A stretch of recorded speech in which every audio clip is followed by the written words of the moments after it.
stream number 15 in my quest to make my own web server from scratch, reinventing the wheel and all that stuff, and looks like I have my echo on, which is bad. Let me turn that off. There we go, so there's no echo. Alright, so if you haven't seen this before, I'm going through a plan in OneNote here. I have 15 streams, and like to have a plan at the beginning of each stream, write notes during the stream, and then maybe some retrospective afterwards. And you can get to this notebook through the link below.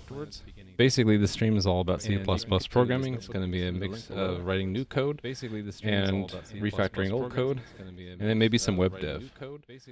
So maybe not just C++, but right now it's C++. We're working on a library called SystemAbstractions right now, and it's an old library I wrote years ago for doing lots of different things, amongst them network connections, and diagnostics, timekeeping, all sorts of stuff. Unfortunately, I wrote that project before I had really good discipline in unit testing, and I guess I should say I shouldn't say that I do have good discipline, but I'm trying to improve. So we're going to go through this old project and build up some unit tests for it, and do some cleanup, which I'd like to call refactoring because it's a cool name for cleanup.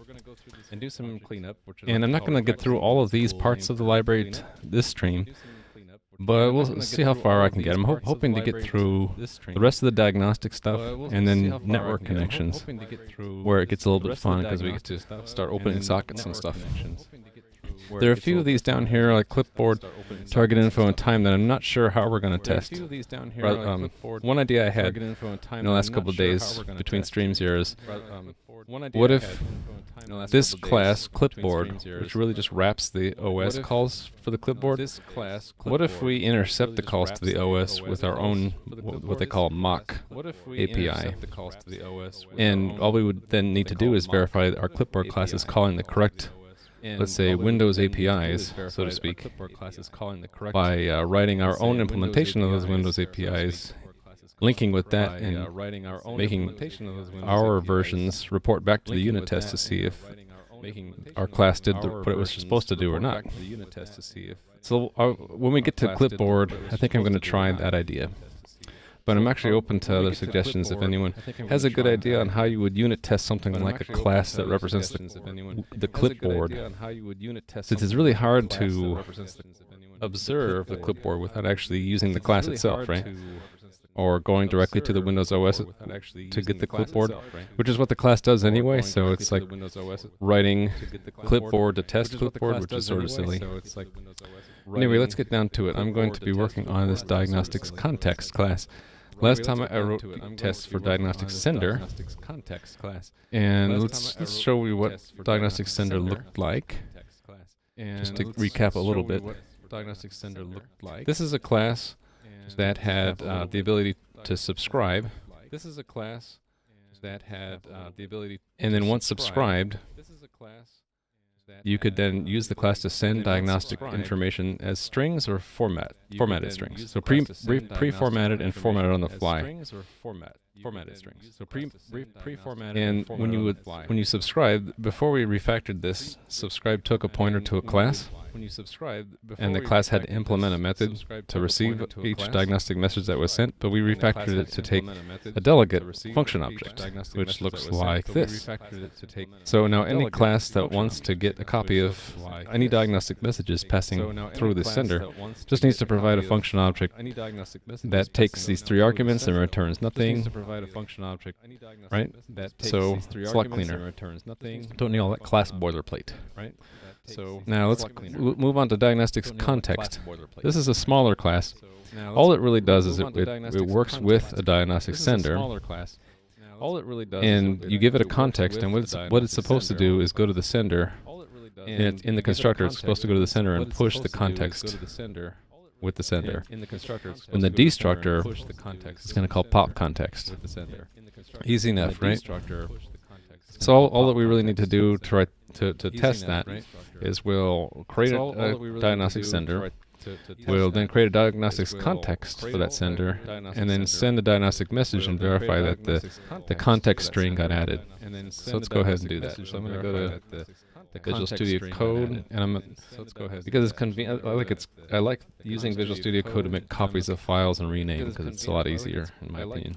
So Diagnostics Context tests. I'm going to go then and select this word and Control-Shift-L. Selects every instance, and you just type Diagnostics Context tests. Selects every instance, and you just type Diagnostics Context tests. We'll see what we need to keep from this class. Yeah, we'll still want to capture receive messages, so we'll keep that around. We're going to want to compare them. And we'll replace this in a second. For now, I'm just going to have a placeholder test. We'll replace this in a second. For now, I'm just going to have. So I made the CPP file. I need to add it to our CMake list where we specify what source files we have. CMake list is used by the CMake tool to make the build system. List is used by the CMake tool to make a lot of different build systems. I just make Visual Studio solutions and project files out of it, but you could use it to make Ninja build scripts, GNU make files, C, what is it, Xcode for Mac, all kinds of things. So now that we've added that, I can go to our Visual Studio. Now that we've added that, and simply build, and it will detect change to our CMake lists, which will then call CMake to rebuild them, the build system that is. Visual Studio says that we need to reload it, so we reload it, and now our new test should show up here. So let's sit down and think, how would we test this diagnostics context? I kind of gave the answer previously. We're going to want to kind of leverage, well, not just leverage, but this class depends on the other class, Diagnostics Sender. So we'll make one of those first. Diagnostics Sender. I believe, yeah, Sender needs a name, so we'll call it foo, because why not? Yeah, Sender and needs a name, so we'll call it foo, because why not? Here where we will let's do a test before. So assert true. Let's do a test before. Well, before the assert true, we need to make a delegate that will capture all diagnostic messages, right? So let's actually provide storage for these diagnostic messages. What did I call the class? Received message. Received messages. And then we'll say sender, subscribe. And we need to get the delegate. So here's our delegate. It needs to capture the address of received messages, right? And it's going to have a bunch of arguments, and whoop. Visual Studio fights me on the formatting because I kind of have my own style of indenting for Lambda functions like this. That's a bit different from what Visual Studio is used to. So let's get just copy the arguments from the declaration of the delegate type, and we'll paste in there. So we simply will take the received messages and place back. You're constructing in place an object of the type in the container, so it's received message. And received message has this initializing constructor.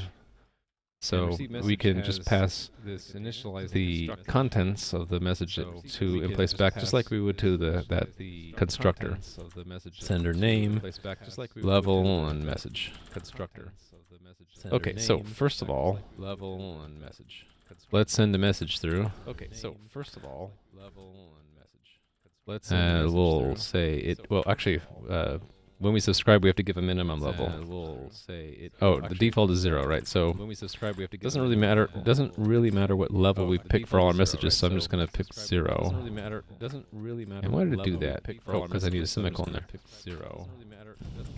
And why did it do that? Oh, because I need a semicolon there. Level 0 message doesn't really matter, so we'll just say hello.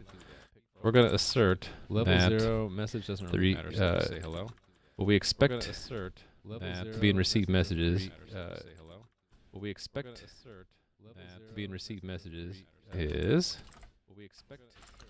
do some indenting here. We expect to see sender foo, level 0, hello. We expect to see, right? Sender foo, level 0, in the received messages, right? in the received message. Okay. Now to test Diagnostics Context, the way it works is you would Diagnostics Context, the way it works declare one. you would Diagnostics Context like this. declare one. Let's give it a good name. So test context, and then you give it a context. So like bar. Good name. So test context.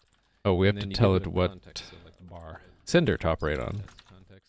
Oh, we have to tell Now, while this test context exists, any messages we send through the sender will have that extra context information. So we'll say world here.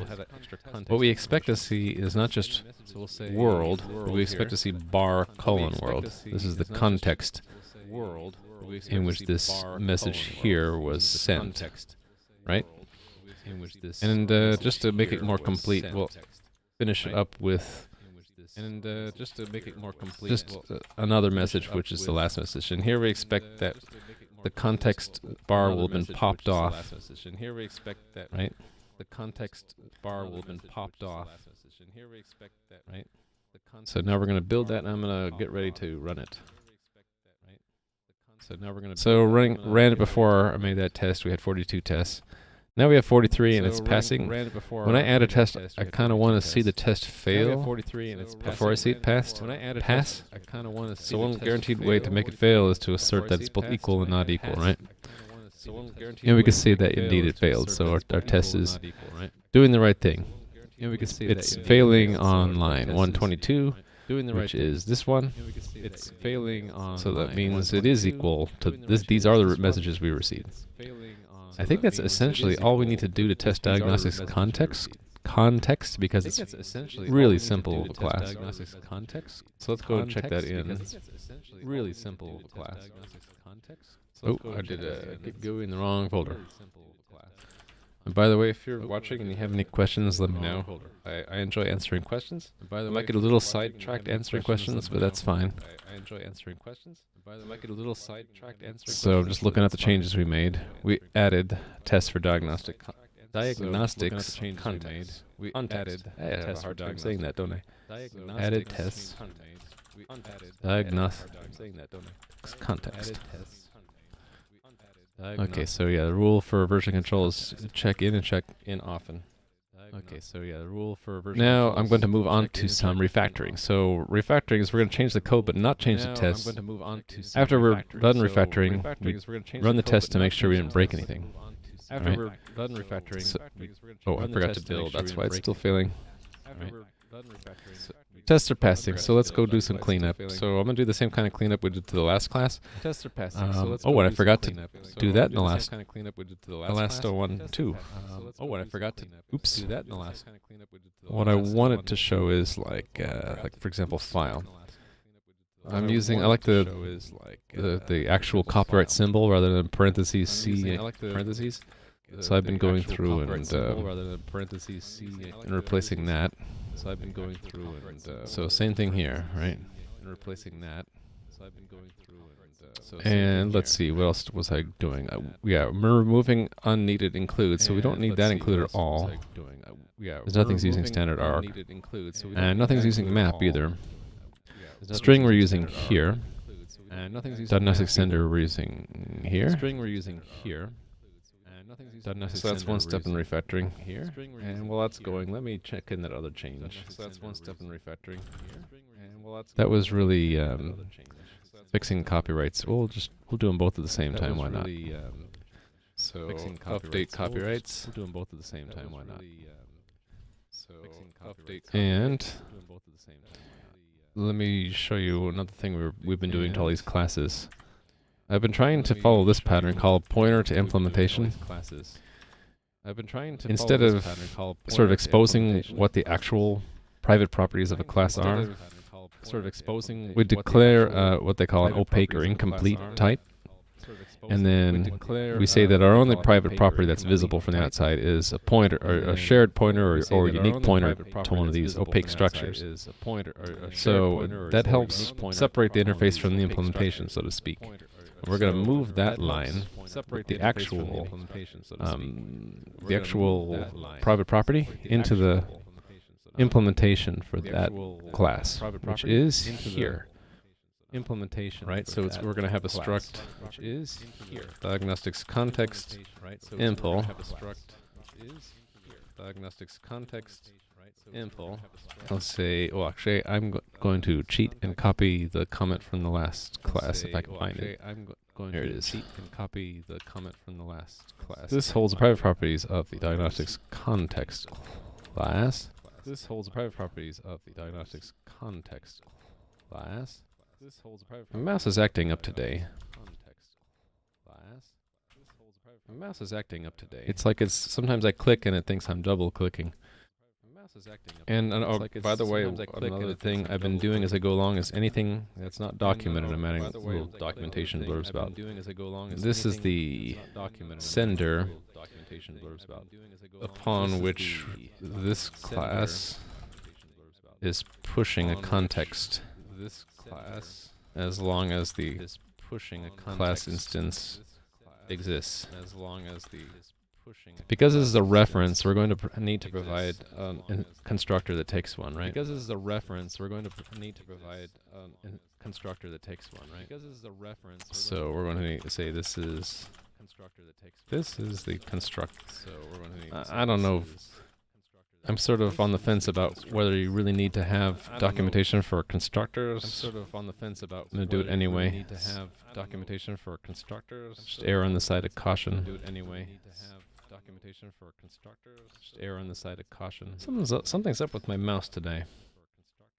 Err on the side of caution. Something's up with I'm going to take advantage of just copy paste for the documentation for the argument, though. I'm going to take advantage. And of I'm going just to copy name it paste new for here the just to be documentation for the unambiguous. argument, though. I'm going to take advantage And of I'm going just to copy name it paste new for here the just to be documentation for the unambiguous. argument, though. And This I'm I can going to just name it new here just to be unambiguous. and use the This I can initializer. just Another thing I'm doing use is the this old initializer. style of putting an underscore in front of the name. I'm moving away from that because I learned that if you were to capitalize that, this can be a problem because standard for C++, I think, says that any identifier with a leading underscore and a capital letter is supposed to be reserved for I think the compiler or the standard library or something like that. So I've moved to putting such a thing either after the name like that, or just removing it altogether, especially if it's publicly visible. So if you notice back here, I put it after that. I left it there because it's private. Within the context of the structure, everything's public, so I'm just dropping that underscore entirely. Within the context of the structure, everything's public, so I'm just dropping. So yeah, all of this stuff can just go back to that. So yeah, And stuff can. in this constructor here, another thing I'm doing is I break up longer lines, right? Instead of it going directly into there, we need to push it into our impl. Instead of it going directly into there, we need to. So we'll do that. All right. And this is the cost of using the pointer and implementation pattern. Is all of your private properties are accessible through a step of indirection, which I think is fine. Worthwhile cost for hiding the private properties away from the header file. Hiding the Okay. private properties. So that change. Oh, hold on. Okay. Couple more things. So that change. I'm trying to follow the rule of 0 or 5 in modern C++, which is that if you define any one of the 5 so-called special methods, you define them all. The destructor is one of those special methods. The others are copy constructor, The destructor is one of those special methods. The others move are constructor, copy constructor. The destructor is one of those copy assignment, constructor. Copy constructor. Copy assignment. and move assignment. And by default, I delete them all. Assignment. If I find By a default, place where delete them I all. use it in a way that I'm copying or If I moving it, find then I'll go by reconsider. default But place where I use default it them all to in a delete way unless that I need them. This copying one or needed moving the it, then I'll go destructor because the reconsider. destructor is actually I popping the default them all to context, right? delete unless I need them. This So, one needed the destructor I call because these the life destructor is actually cycle popping the context, right? management So I call these life cycle because that's what they're really concerned about. One is destruction, the other's making the other two are making new instances, and the last two are making really the other two are making not so much life cycle management, but really not so much lifecycle management. assignment. You're making the object Not so much lifecycle management. assignment. A new object sort of assign whatever it was before is gone, and now it's a copy or A new object sort of a copy of another one, or it's the new location of another one, right? A copy of another. So one, for or public it's the methods, new I like to location of document another those. For the lifecycle ones, I don't document them because those So for that's public methods, I like to document that's those. like For the boilerplate. I lifecycle ones, consider don't that document them because those. So for That's public methods, I like to obvious document by those. inspection if you know about the rule of 0 or 5. So this one, this is the constructor, but it's got arguments we want to document. This is the constructor, but it's got arguments we want to document. This is the constructor. And since I've already documented them in the CVP file, I'm just going to copy, And since I've already documented them in the at least for this CVP one, file, copy I'm just gonna that copy documentation here. since I've already The documented context is a at little least bit for this one, different. Copy that documentation here. The context is a little bit different. What we want to say is this is the The context is a string to push wanna say is onto this is the the context stack for the string to push given onto the diagnostic context sender. stack for the It it will be given popped diagnostic off center stack. the same stack It will be when popped off this object is the same destroyed, stack. It will right? be when this I object don't need to is say destroyed. explicit because if you have two arguments like that, it's I don't need to say explicit implicitly because explicit. if you have two so to speak, arguments like that. But It's one thing I could say implicitly here explicit. If you is have no so to except. speak, Actually, I should say that one thing also I for the could other say here other is two no except. places. Actually, I should say that also for the. I think it's these. other is two no except. places. I should say that also for the. I think might as well say that the copy constructor is also no exception.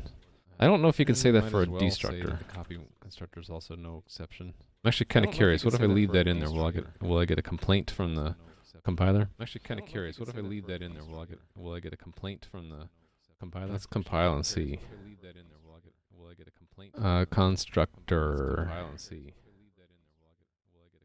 Oh, okay. I should probably get into the habit of always making these all okay. explicitly I should probably get into state the that they habit of don't throw always making exceptions. these all okay. Explicitly I should probably get State into that's the just habit of about all the exceptions. cleanup I'm going to do with this class. Explicitly Just separating the That's just lifecycle about all management the from the cleanup one I'm public gonna do method, with which is this the class. constructor, and hiding Just all the separating private lifecycle detail. management from the one public method, which is the constructor, and hiding all the private detail. From the one public method. Let me go into the CVP, make sure. Okay, we only need to include that, correct?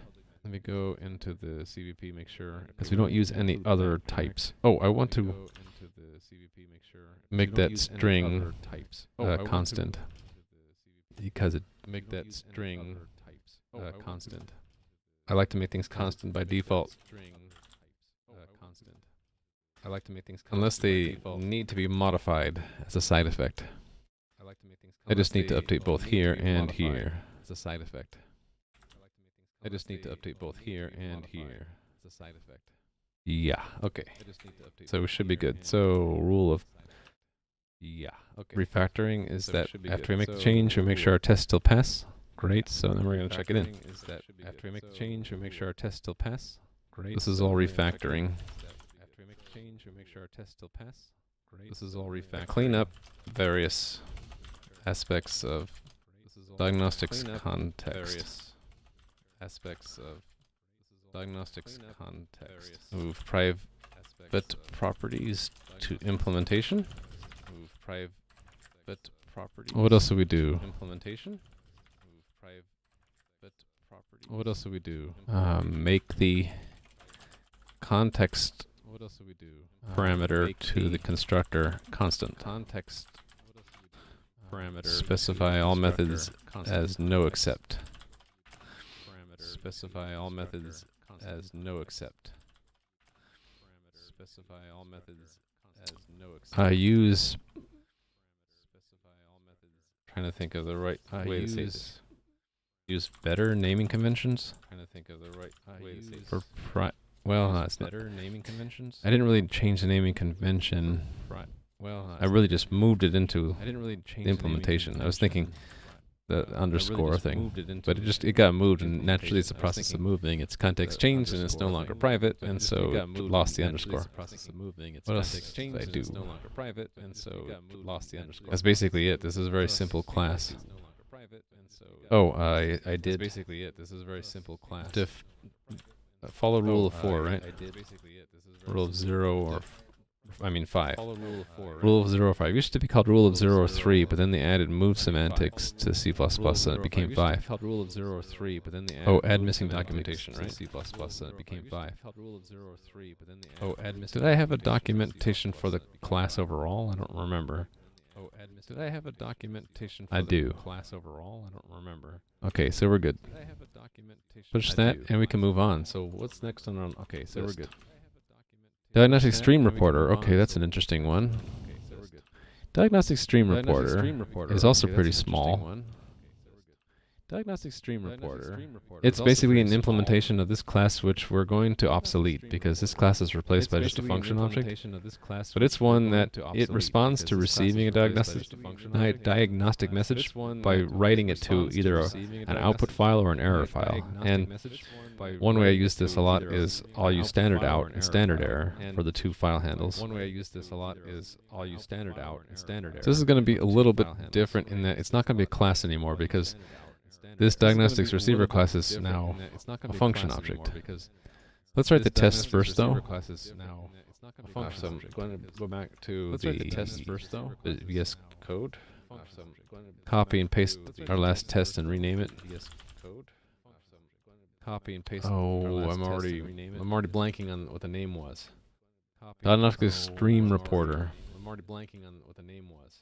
Stream Diagnostics Reporter StreamReporter. test. Okay, and add here. Reporter test. Okay, and add here. Okay, and add Okay, so here, select the name, Control Shift L, Diagnostics So here, StreamReporter. Control Shift L, tests. Diagnostics. Now I can go back to Visual Studio Control Shift L, tests Diagnostics. and say build. Now I can go back It'll to rerun Visual CMake. Studio. It'll Tests pick up and change to say our build. project files, It'll rerun and then we can CMake. go to our new tests. We It'll close pick all up the and old change stuff to our project build. files, It'll rerun and then we can CMake. go to our new tests. We It'll close pick all up the and old change stuff. to our Not project that files. one, this one. And then we can go to our new tests. So this is no longer a Close all the old class. Really, Not this that is one, this a one. function object. So this is no longer a class. Really, this is a function object. Really, it's a. This is no longer Really, I think what we want is a function object generator. Really, it's a. Really, I think what I think we that's want what is I'm a going to end up function making. object generator. So Really, I think I think that's what I'm going to end up making. That was a CP. No, that's the So- test file. Yes. That's what I'm going to end up making. That was a CP. No, that's the So- test. Right, we're going to have the Yes. same kind of overall thing. Oh, we're using string explicitly, so I really should have included string. And I should include that in the other test too that we copied this from. Because I don't like the test, even though we're inheriting string from something else. I don't like it using it on its own without including the header too. Whoops. I don't like There we go. using it on its own without Let including me the dash header. over to here and check that in. There we go. And say Let me dash over to here and check that. include string Say, let me dash over and diagnostics include string sender and diagnostics tests since we use it directly. There. tests. Getting to be a since- little bit of a since we long use it commit directly. message, but that's fine. There. Tests. I don't Getting sweat to that be kind a of little thing bit too of a much. long commit message, but that's fine. There. Okay, so the same Sweat that kind of thing too much. framework Message, but that's to help fine. us capture receive Okay, messages. So the same kind of framework to help us capture receive messages. So the same kind of. Oh, I'm looking at the wrong one. That's why I'm confused. This one is what I want to look at. Oh, and I forgot to rename that guy too. Dang it. This one That was in here in context, right? It's no longer placeholder. I It's forgot to rename that guy too. what's a good name for this test? That was in here in Push and context, right? pop context. It's no longer placeholder. It's rename that guy too. What's a good name for this test? That was in here in Push and context, right? pop context. Check that in. Placeholder. It's What's a good name for this test? Give a proper name Check that in. for the push and pop context test. Give a proper name. Check that in. For the All right. So in push this and one, pop context test. Give a proper let's name. just clear everything out. Well, All hold right. on. Instead of clearing stuff So in out, This one. Pop context test. let me keep the body of Just this clear test everything because out. some of the stuff I Well, can hold on. reuse. Instead So of let's clearing say stuff this out, is. one pop context test. Let me keep the body of this Just clear test everything because out. some of the stuff I Well, can hold on. reuse. So let's Clear say stuff this out. is.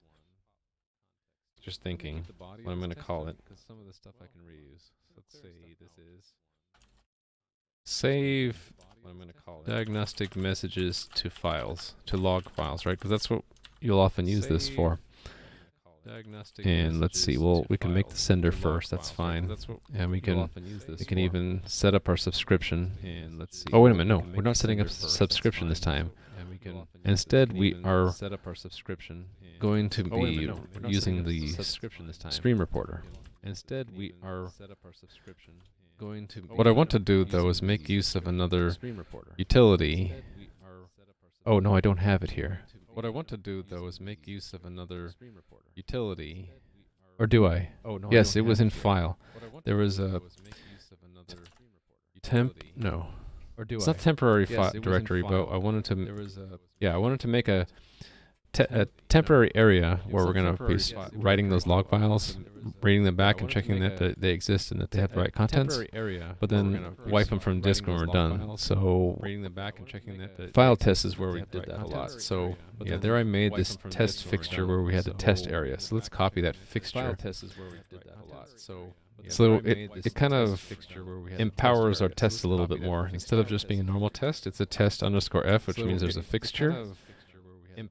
What that means is that for every test, we get setup and teardown for the test, and then we can also have common properties for all the tests. And this is what our framework that I copied over does, is it goes to the parent directory of our executable, our test runner, and adds /test area, and then makes that as a directory, right? And then when we're done with our test, it destroys it. And adds It's a nice thing to keep our disk clean. We want to keep test artifacts around after we're done. Nice thing to keep our. That's all in this file utility class I made. Okay, so now we can set up two files. File is in standard IO, I think.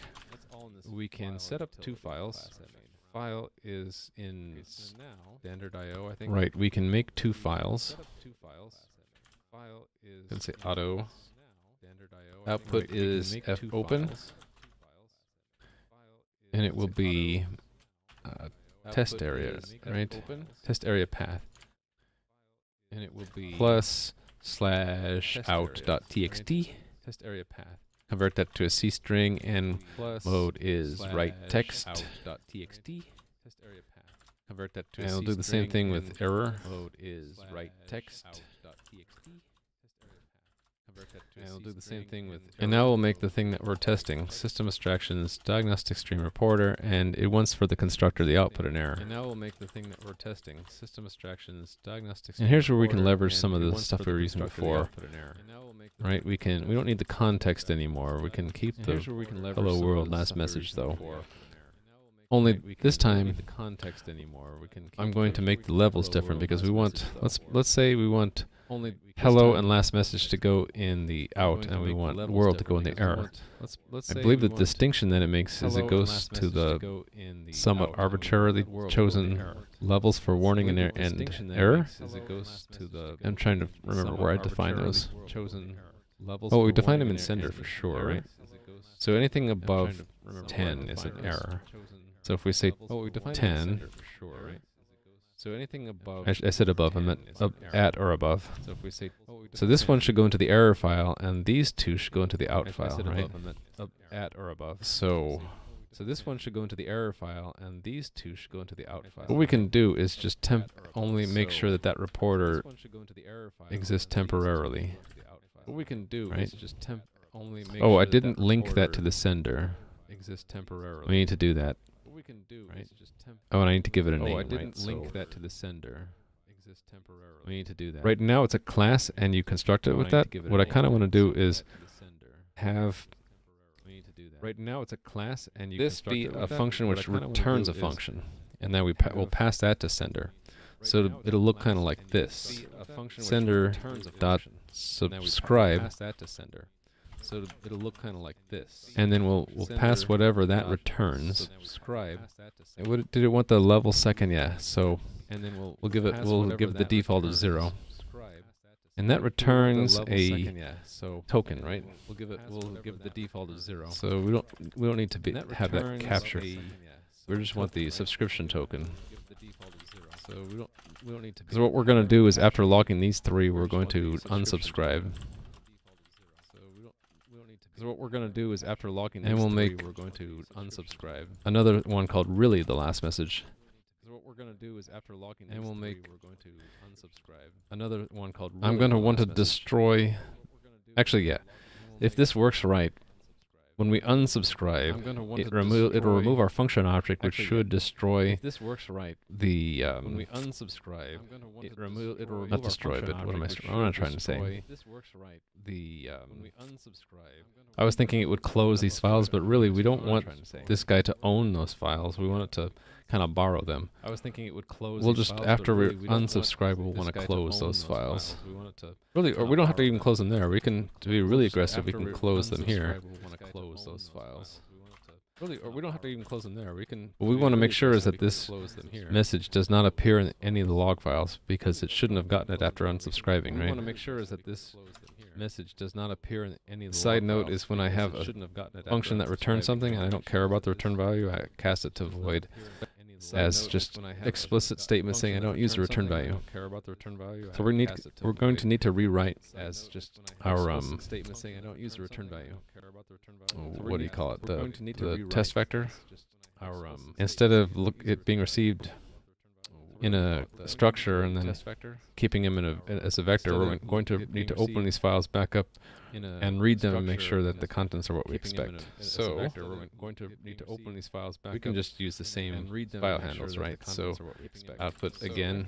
we're going to need Only instead of writing, we're going to be just use reading the same and read them file and make handles, sure that right? the So contents are what we expect. output So again. only instead of And writing, then we're reading file handles, right? So see if I can think of only really instead of quickly the writing- best, quickest and easiest way to See if I can compare that the file's contents are what we expect. I guess what we want to do is easiest way to read compare that the file's contents are what we with expect. gets. I guess what we want fgets? to do is easiest way to Don't know if I like that though, because compare it that the file's contents are what we with expect. gets. I guess what we want fgets? to do is Well, don't know if I like that. our messages should be pretty short, and this is just a unit test, so I think it's okay to Well, do something like this. So Our messages should be pretty short. standard and this is just a vector unit test, so I of think it's characters. okay to do something like this. So our messages should be line vector of characters. while fget s line vector of characters. while get line dot data line dot size. I need to look at the manual Line to see if we should be passing the size or the size minus one. I don't remember if it takes the we should be passing the size of the it includes the space for the terminating null. I don't even remember if it actually writes the terminating null. So I use this program called Velocity. On the Mac it's called Dash, like an offline manual, online manual, offline manual collection. Like an offline manual. So get fs. Okay, so it we can pass it the size because it only reads up to that -1. So get fs. Okay, so it we can pass it the size because it only reads up to, and it's going to write the null for us. So that's good. Okay, so we can pass it the size because it only reads up to, And it wants to it's gonna stream write the null last. for us. So that's good. Okay, so we can pass it the size Oh, and and did it I wants close to that too stream early? last. So that's good. No, I left it around. I wanted to make sure that it's and, we want it to fail close it too early. an end of file. No, I left it around. I wanted to make sure that it's Yes. we want it to fail. So it End of it file. fails. We get a null pointer back. It fails, right? And I'm using the C null So it- because this is it a C fails. library We function. get a null I feel pointer more back, it comfortable fails, right? And I'm using the the C C null version of null pointer because there. this is a C library. So function. while we I feel more while we get a comfortable string using using the C null version of null pointer because there. this is a C library. So while well, we- we only really while we get a expect string 2 strings in there, right? So do we even need to have? We don't Hmm. need to have a loop. Well, we can just we only assert really that expect 2 strings in there, right? So do we even need to false. have- We don't need to have a loop. We can just we only assert really that it equals two null, strings right? in there, right? So do we even need to False. have- We don't need to have a loop. We can just And then we'll assert just that it assert equals null, equal. right? False. Now here I'm not exactly And then sure we'll just assert what equal. the stream reporter does, so I'm going to look at its code because I think Now it here I'm not does a little bit of exactly sure formatting. assert equal. What the stream reporter does, so I'm going to look at its code. Yeah, so it does. Oh, this is going to be interesting. So it's actually printing the time of day here. And we absolutely no idea on what the time of day really is when we run our test, so we're going to need to skip that. Absolutely no idea on what the time of day really is. Right, so it'll be the sender name level, or it's the timestamp sender level, and then the actual message. And what's that last S? Oh, there's a prefix. Sender level, and then Or prefix. the actual message. And what's that last? Oh, prefix of error and warning. I see. So Prefix of error and warning. we're going to want to verify that the first character is that bracket, and we're going to want to skip that decimal value because we don't really know what it's going to be. So we can just scan to the first space, and then the rest of the string we should be able to tell, right? Let's make a function for that. We'll call it The rest of the string we should be able to check Let's make a function for log message, We'll call it and we'll give it the line, but we need to convert it to a string, so it'll be like this. We'll give it the line, but we need to convert That will give it the line as a C string, and we initialize a C++ string with a C string. It looks for the end of string and all that for us. So we can do that. Actually, we don't even need to say string, because we can just make this thing take string as its first argument, and it should typecast it for us. Actually, we don't even need to say string, because we can just make this thing take I should string put as the its expected first argument, and it should first before the typecast it actual. for us. What do we expect? For this, right? It'll be sender foo, and then the level 0, It'll be sender foo, and then no prefix, and then hello, right? the level 0. It'll be sender foo, And then no prefix, and then hello, right? and 0. I wonder if we could build this fgets into check log message and just pass output instead of line data. Check log message, and just Let's do that. So let's establish this function first. Line data. Check log message, and just Let's do that. Right here's So good. let's establish this function first. Line data. Check log message, and just let's do that. Sorry if you hear a little bit of noise in the background. It's kid roundup time right now. Sorry if you hear a little bit of noise in the background. It's so Kid roundup time right now. Sorry if you hear a. Oh, we don't want it to return bool. Run rule for. Kid roundup time right now. Hold on a sec. Sorry if you hear a. Oh, we don't want it to return bool. Run rule for. Kid roundup time. Hold on a sec. That little overlay is when there's noise in the background, so I Run rule for. mute it when that happens. That little overlay is when I there's really noise want in the this background. So I to take the file mute it when that happens. That little overlay is or when I F. really want Just this. make it a short name. Take the file. Mute it when that happens. That little overlay. So something like this. Make it a short name. Take the file. Oops. So something like this. Right. So const standard string expected. Something like this. Right. So I'll document it in a little bit. String expected. Oh no, I'll document it now. I'll This document it in a little bit. Is a helper function for the unit I'll test document it now. I'll This- document it in a that reads is the a helper function for the next unit test. line of the given That file reads the and checks next to make line sure of that the the part given of the file log message and checks checks to make sure that the that the part of line the log message checks to make sure begins that with the part of the line log message begins correctly and begins ends with the line or begins begins correctly correctly and and ends after the timestamp or begins matches correctly the given expected string. and after right? the timestamp or begins matches the given Say expected this string. is the file. Timestamp This is the log file, matches the given say this is the file timestamp. This is and the log file. this is what we expect This is the to be on the next and line This is what we after the expect timestamp part to of be the on the log next message. line.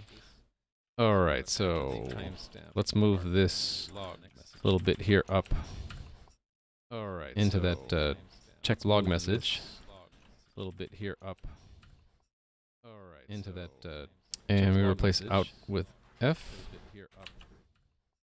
and then we'll assert, and we log replace message. out with greater than equal, and then we'll assert, and we replace out with 2 greater than equal the line greater than equal the line 2. Oh, we need to give this a size, right? Some large size. This is normally a bad thing to do, but since this is in a unit test, and we can give ourselves a constraint that the log messages we print won't be too long. I think it's okay to squeak that through. The log messages we print won't be too long. I'm just thinking, what we really want to do is capture this back into a string, right? So let me take that out, and we'll say const auto or const standard string. Take that line. Oops. And we'll say we'll call this one line buffer. Take that line. Oops. We'll call this one line buffer. Oh, we have to be careful because we don't want to initialize a C++ string with null. So first I will do this. We don't want to initialize const auto line C. So first string is that, and then we'll do the assert right here that it's not equal to null. My mouse is acting up. It keeps double clicking or something, or releasing the mouse button while I still have it held down. So after we assert it's null, double clicking or something, or we'll do this. Just simply because it's more convenient. After we assert it's null, double clicking or something, or we'll do this. Because then I can say that its length is at least 2 characters, right? And then I can assert that the first character is that.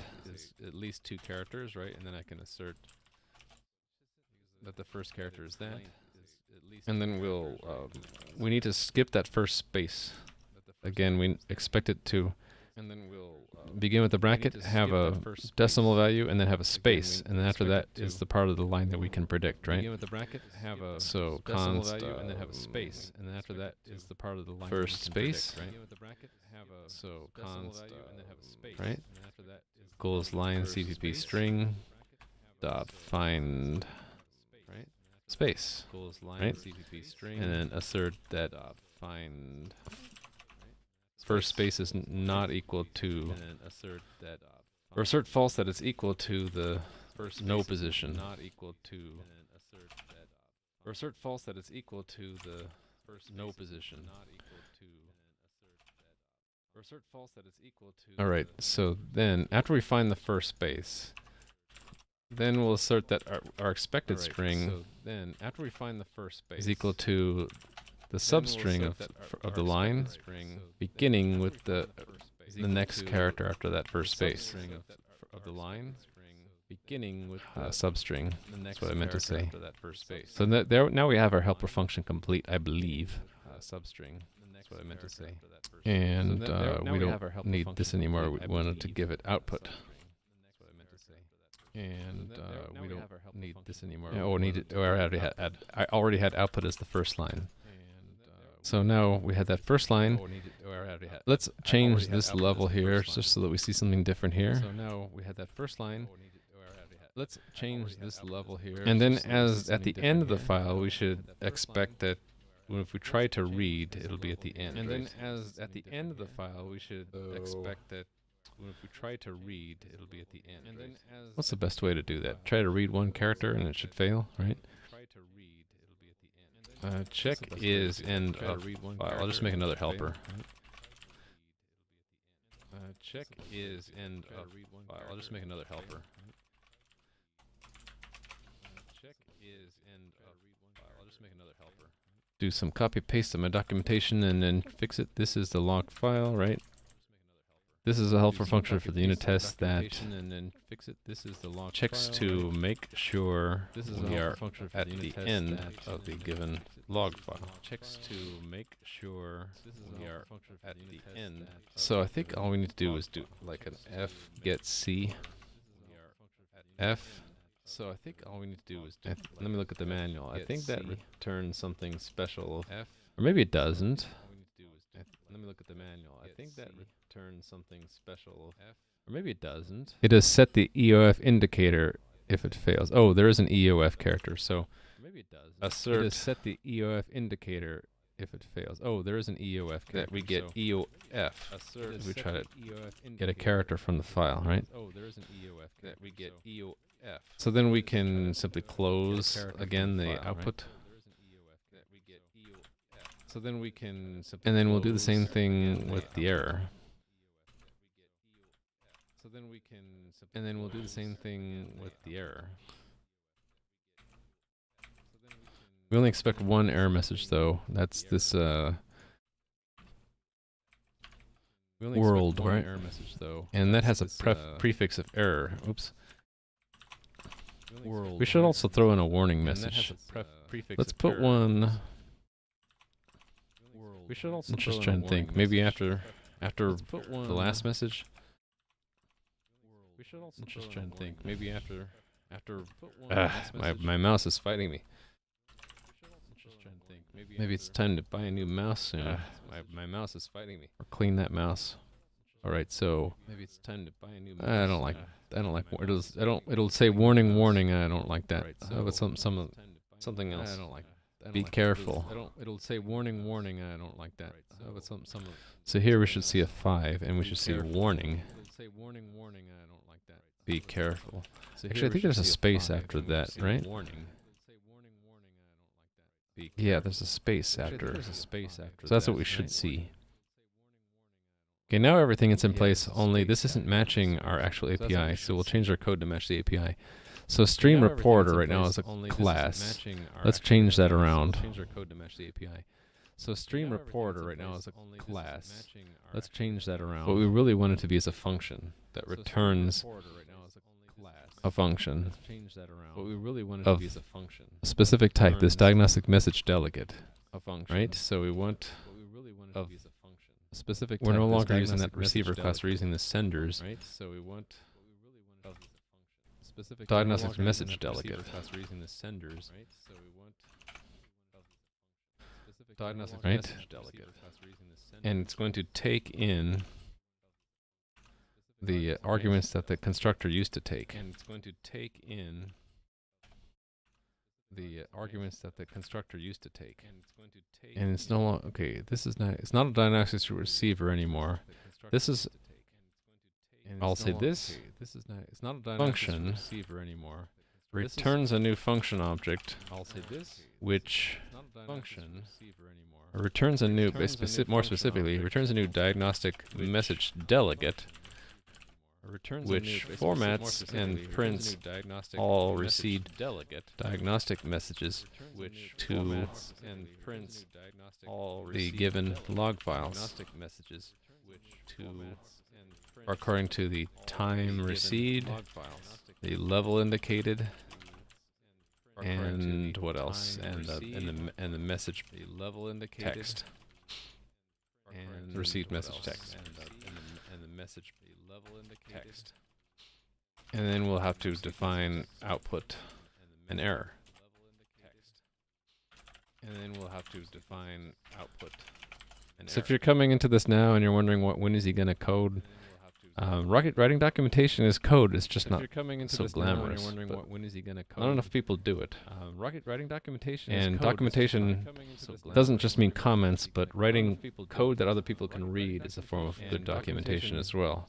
I'm maybe a little bit old school, and I like to have a block comment, especially this format where you have the double star, which and this syntax where tools like Doxygen can be run to collect this and put it into a nice document for you. Tools like Doxygen I like to do that for all my classes, functions, public into a nice document for you. properties, that kind of thing.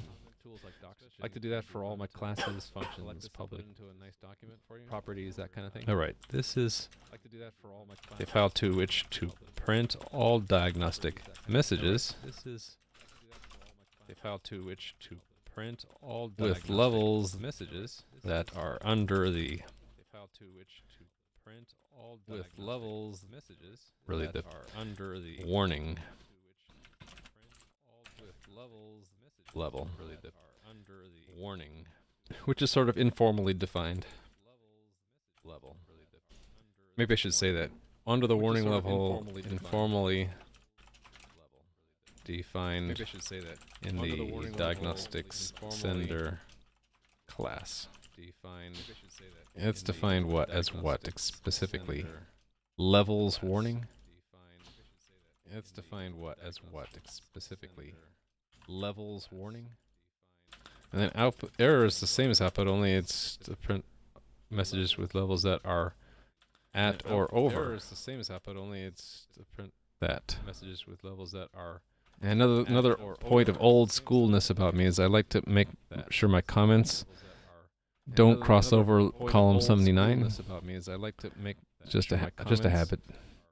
don't cross Dates over back to when we column used to print 79. code out onto dot matrix printers that were only 80 Just a characters habit. wide, and we only had 80 character wide Dates back to when we used to print monitors, code out and dot when matrix printers we that had were to only walk 80 both characters ways wide, and we only had uphill 80 to character school wide. every day in the snow and all that good Monitors stuff. So, and when we had to all walk right, both ways all of this stuff uphill to falls school every day away in the snow and all that good Monitors stuff. So and when we had these private properties are all going of to be this moved stuff into the falls away to a snow and all that good stuff. So capture these private properties are going of to be the moved function into we're returning. So I'm not going to to a delete them quite yet.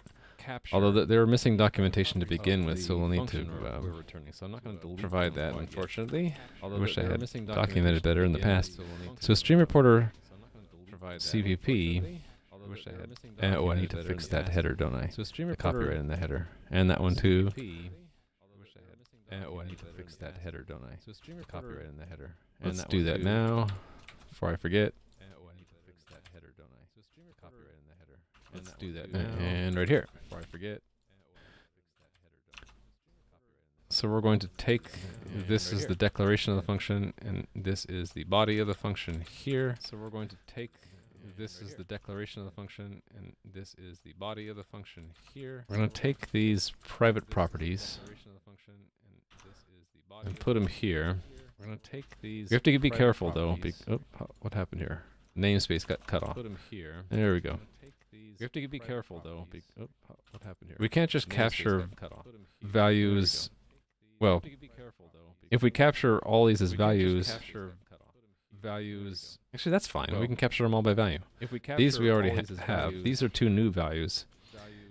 Actually, that's and fine. We can capture them all by value. It used to be These we already have. assign These are this two one in new the body of the values. constructor, so And we're going to move it into used our to be we what they call a factory assign this one in function. the body This of is the what it is. It's constructor, a function so you call which we're gonna creates move it something. into our what they call a factory function. So we moved it This is what there. is. It's a function you call which And then the creates next something. thing is to What they call a factory basically function. So we provide moved this it as a there. body. So we're going to return, And the and next here's where we thing do the is capture. to So we're capturing output, basically provide error, this as a body. So we're going to return time, and time here's where we do the reference. And it capture. occurs So to we're me that we want to capturing output, remove those error, underscores. body. So we're going to return Time, and then time the rest of it's and it occurs basically to me that we want to unchanged, remove those right? underscores.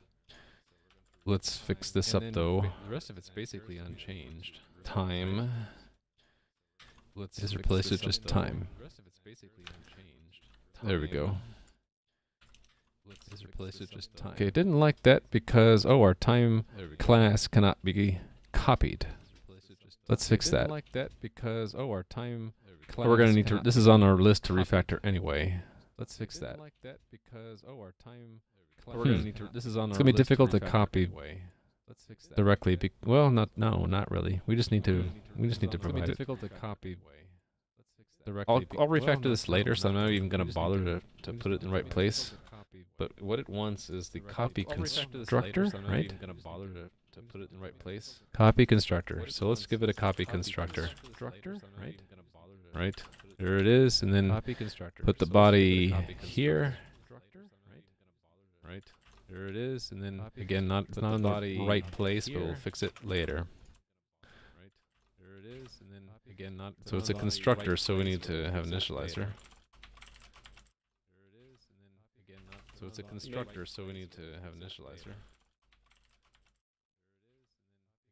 So it's a constructor. And the so we only we already have an impl. Okay, already using the only pointer to already impl, have a not quite right, but fix that up too. Okay, It really only has already scale that using we have to copy. pointer to impl. So not quite scale, right, or but really fix that up too. It impl really only has scale that we have to copy. Pointer to impl. scale So equals scale other or dot really impl dot scale. that we have to copy. scale equals other dot impl dot scale. I think that's all we need, right? So that should satisfy this guy. Okay.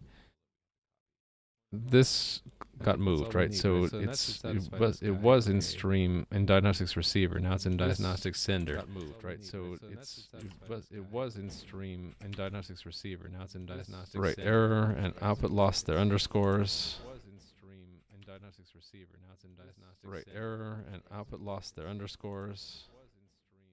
Oh, I see. When it got captured as a const. Lost their underscores. Oh, I see. When it got captured as a const. Oh, I see. When it got captured, Okay. So it's not good enough. Okay, I forgot about that. So if you capture by value, the value ends up being const. And this get time function doesn't operate on a const object. Could it be const though? No, because it modifies scale. Okay, so we need a mutable time. No, because I think the only way I know how to do it is to do something like this. Auto time equals standard make shared. I think we'll just put it on the heap essentially. Auto time equals standard make shared. And then we have a shared pointer to it. And then we like that. have a shared pointer to it. This is ugly. Maybe I should clean that up. We need a semicolon here because this whole thing is a lambda expression. We need a semicolon here because the statement is the return, this right? whole thing is a lambda. My mouse is fighting me every moment. The statement is the return. Right? So this lambda function is a function object. It used to be a real function. Now it's a function object that we're returning from our factory. It used to be a real, and we're capturing by value the files. We're returning from our factory. Pointer to a time object, which we use to keep track of time, and then a time reference, which tells us the time object, the time when we first created this sender. So that'll be at 0. So I think that looks good. First created this sender, so that'll be at 0. Let's make sure the test works now. First created this sender, so that'll be at 0. Oh, there's a warning. Let's try to fix that warning. The warning is converting from size to integer. Okay, fgets I guess needs an integer count instead of a size t count. The warning is because it's old. To integer. That's okay, fine. fgets I guess needs an integer count instead of a size. Really, you should use size underscore t for any size types. Modern day, but fgets is an old function for any size types. Modern day, but let's run our tests, and oh, we're failing our tests. So let's see what happened. Let's run our tests, and oh, we're failing our tests. So oh, I had it backwards. It's less than 2 is less than or equal to length. Or really, I had it backwards. A better way of saying it would be 2 is less than or equal to length. Or really, that the length is greater than or equal to 2. Saying it would be 2 is less than right? But the length is greater than or equal to 2. Saying it would be oh, okay. So I actually thought about that briefly, but forgot. The so fgets is grabbing the new line character at the end. So the so fgets. I suppose we just want to cut that off. At the end. So we'll just assume. I suppose we just want to. Should we just assume? No, let's just put it in the test. So the tests. We'll just assume. I suppose we just want to. Should we just assume? No, let's just put it in the test. So the tests. Oh, I know why I'm hearing it. I'm hearing a soft echo of myself because I'm on the wrong page. In my other browser window, I was actually accidentally on my own channel. Okay. Yeah, so I was going to go to the tests and just put in the new lines here.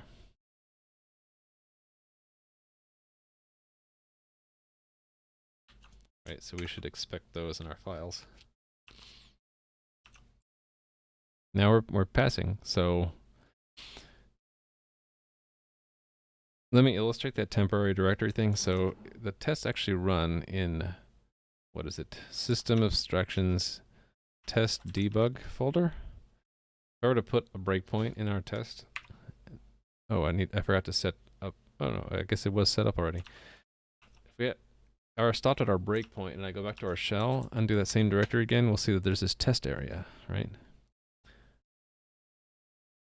And in fact, when I go to let it go to there and look at that test area, we'll actually see our temporary files in there. We can actually type them out if we wanted.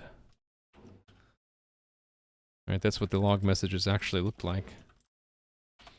And that's just to illustrate, we have no idea exactly how fast our test will run, so it's impossible to predict what the actual timestamps will be, so that's why I went to great pains to skip them when we're doing our check. And we're only checking the first character, and then the part of the line after that timestamp, right? Anyway, the other thing I want to show is after our test is done, that test area is destroyed, so it cleans up after itself.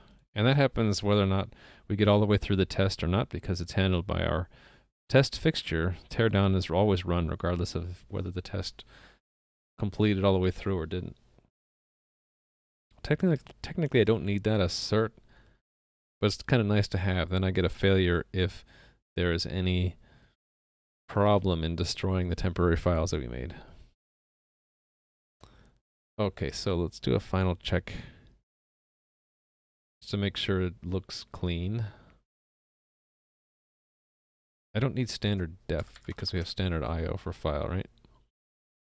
And here we go. We don't need time there because we moved it into this place, right? And yes, we have to give it the full path thing because our header files are not in the same directory as our implementation files. Okay, I could clean this up a little bit while I'm here. Really, really, really long lines like that, I like just to break up. That level is what? A size T? We technically don't. Oh, what happened here? Did I cut off a comma? I did. We technically don't need to typecast to unsigned int because we can just say ZU. Okay, that looks better.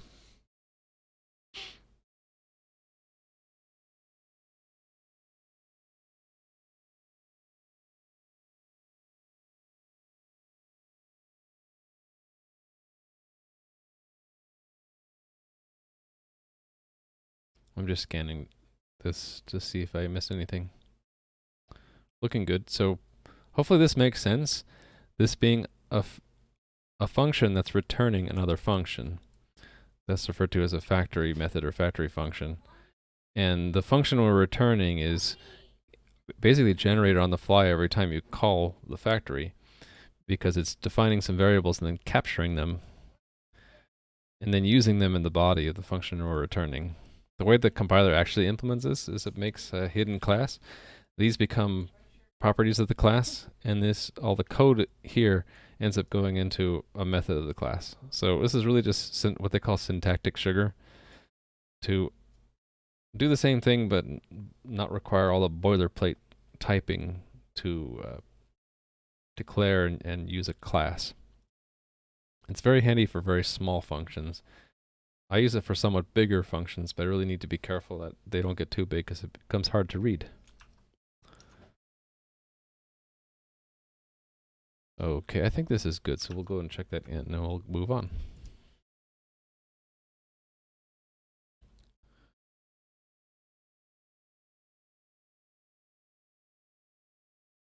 All right, so we added tests for StreamReporter. Okay, let me check that in separately.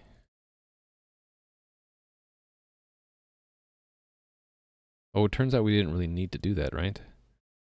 Let me double check that. So add tests for diagnostics.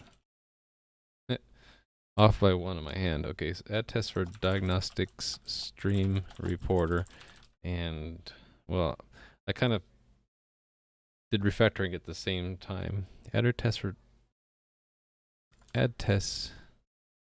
How about we'll say it this way? Add tests and refactor.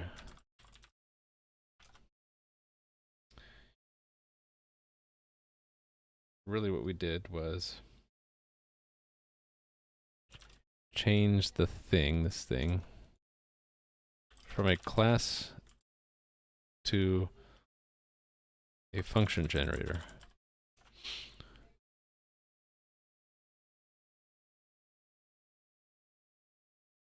What else did we do? Updated copyrights? And add missing documentation.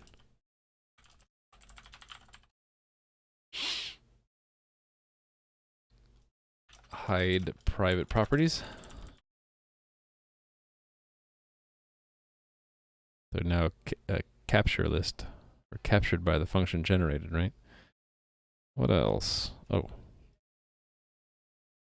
Use %zu rather than u with a with a typecast.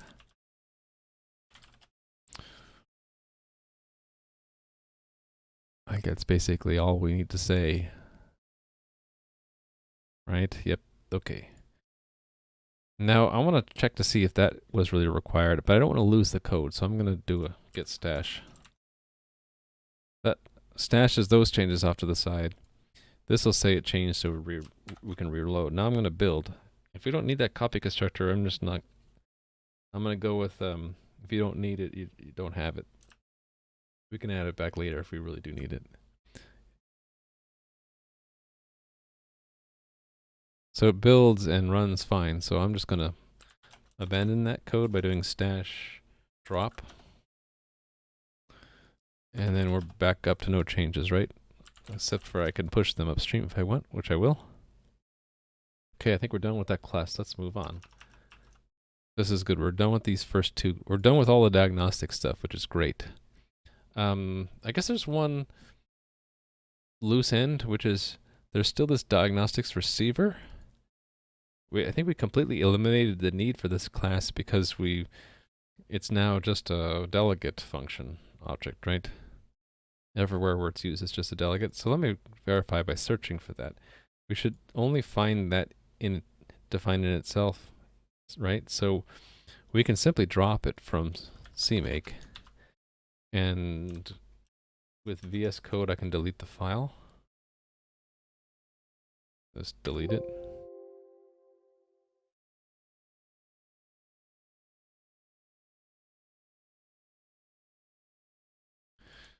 And hit build. Everything's still good. Should not affect tests, but I'll run them anyway. So we're good. So we drop this obsolete header file. Drop obsolete header diagnostics. Well, it's not just a header. It's a class, right? Diagnostics Receiver. It wasn't just a class too, it was an interface. That a pure virtual method, right? So drop obsolete interface class. This was replaced with specifically diagnostic sender diagnostic message delegate.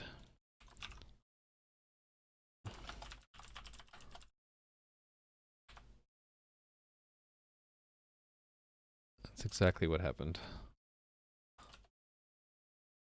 Now I think we're pretty much done with diagnostics, right? So we can move on to the next thing after diagnostics, which is network connection, network endpoint. So network connection deals with just making an abstraction for a socket. So things that might be different between Windows and Linux and Mac as far as sockets go, it kind of hides that detail. Network endpoint is more advanced. It's the server side of sockets, so it's listening to sockets for new connections and forming new client sockets when connections are accepted. So that's the more complicated class. Might make sense to do network connection first. Let's take a look at the class and see what it does. Network connection. Okay, so it's using an old style owner interface specification rather than using delegates for callbacks. So we're going to want to change that. So what this basically says, if you're using this network connection class, you'll be expected to implement two callbacks. one callback for when you receive a message, and another callback if the connection is broken.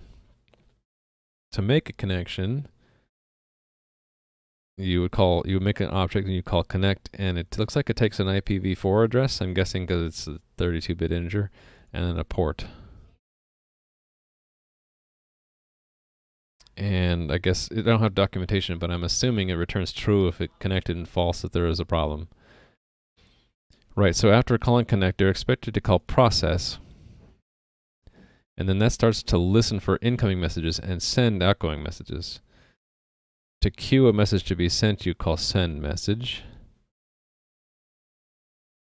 And when you receive a message, you'll get a message received callback. So it's a bit asynchronous. Presumably there's a buffer that your message goes into when you call send message, and then there's a worker thread that process starts that's doing the sending and receiving. I believe that's what it does. And then of course we can always ask the class if the connection is still connected, and we can close the connection on our end if we want to. And then if we forget, we can ask for what the address and port number are that we connected to. And then it's got a way to subscribe for any diagnostic messages using those classes that we just went over a little bit ago. Alright, so I think what we want to do to test this is make one of these objects. We have to have it connect to something. Okay, now I'm tempted to do network endpoint first, because we could set up network endpoint and then connect to it to test network connection.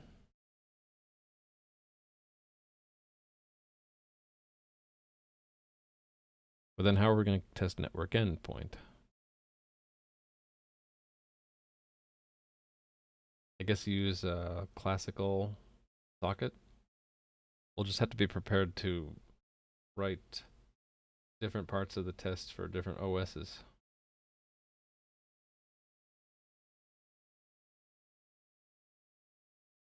Yeah, because we really can't make network connection and network endpoint test each other. Well, it could, but it's I don't know if that's kosher, if that's, what's the right word? I don't know if that's a fair test. It's okay to make, for example, I can make network connection rely on network endpoint to test itself, as long as network endpoint doesn't rely on network connection to test itself. Well, okay, let's show network endpoint before we start testing either one. So network endpoint is a little bit more complicated than network connection. It's like a server.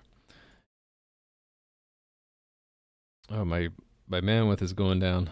It looks, my OBS says it's red. There might have been some buffering issue there.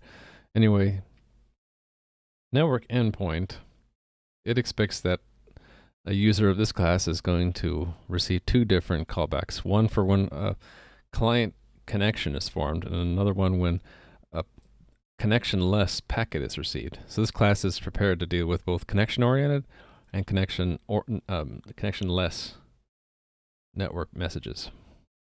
For the connection-less, you get the sender's address and port for every message, right? And that would be like unicast. Or I mean datagrams as opposed to connections. And that's reflected here that there are 5 different modes that the network endpoint can be in. It could be either not set up for datagrams, set up for connections, and then there's special modes for multicast. So yeah, just like network connection, you would make one, you could subscribe to its diagnostics, then you'd open it, you give it what mode to go in, give it basically your callbacks, and then this is the configuration for the server. So local address kind of says whether you're going to just open up a server on one network interface or all of them. So you'd like do 0 for all of them, or you give your local IP address for one network interface to just select one network. And then I think group address is used for multicast, and port is your server's port number, right? Which you can get from get bound port. And I think also there's a mode where if you set the port to 0, it doesn't say it, but if you what does it say here? says the port is optional, and if it's not set, an arbitrary ephemeral port is bound. I think the way it's optional is if you use 0 for this port, then you're saying it's optional, and it'll pick an ephemeral port number for you. Okay, I think send packet was for datagram only. Otherwise, it's going to listen for connections and call your, what is it, new connection callback if a client connects. What else can we do? We can close it. We can get our, oh, this is a helper. Get interface addresses gives you all of your IP addresses, all of your own IP addresses, in case you have more than one. And the rest is boilerplate here. So I guess a full test of this class, we want to test it with datagrams, connections, and then do some multicast stuff if we can. Multicast stuff might be a bit of a problem because that really needs 2 different computers to do a real test, I think. Connection and datagram you can kind of send to yourself through the loopback interface, though. I just can't remember if multicast works with the loopback interface. Maybe we'll just start with a test that tests datagram and connection. Yeah. And for datagram, we can have 2 instances of the class, right? And have it send itself messages. Actually, I'm thinking that's probably not fair, because the class implementation could cheat and not actually use a real network. Okay, well, I'm kind of feeling like forming the test for this network endpoint first, and then we'll use it to test network connection. So I'm going to take one of the tests we made and rename it, copy it, rename it, network endpoint tests. Go to our CMake, add that into the list.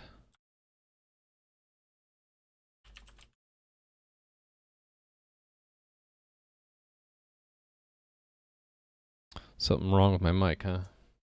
It looks like I got a whole bunch of chat and I didn't see it, so I apologize. So it's, wow, I got chat in the last hour. I didn't even notice. I'm sorry.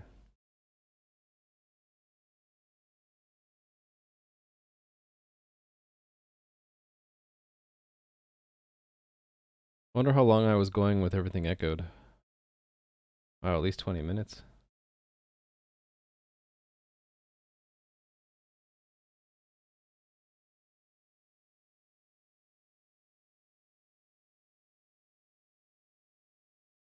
Hey, sorry about that, guys.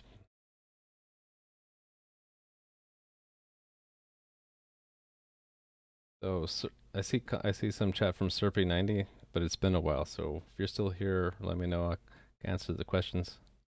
You're asking, wouldn't it be easier to use a read stream over the file? That was back when I was testing the log stuff, right? Yeah, I was using just C library functions.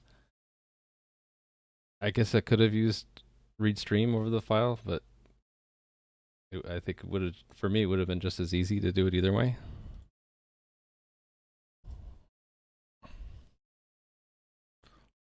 Hopefully all the audio problems are fixed now. Let me send myself a message to make sure I'm actually hearing my own chat. Test. Okay. I have the chatty set up and it's supposed to give me a little chirp whenever someone says something in chat so I know people are chatting. And I wasn't hearing that because my audio was all screwed up.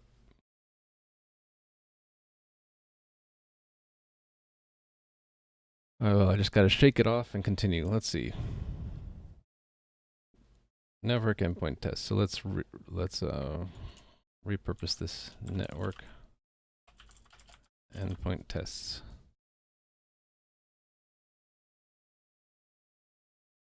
We're no longer using diagnostic sender or vector. This is all going to be completely different, so I'm going to wipe this out. Let's name our first test. So how about we'll make a datagram. Datagram send receive, right? We'll do both. Oh, no, let's just break it up. Datagram sending. let's think about all our tests first this time. Datagram sending, datagram receiving, connection sending, and connection receiving.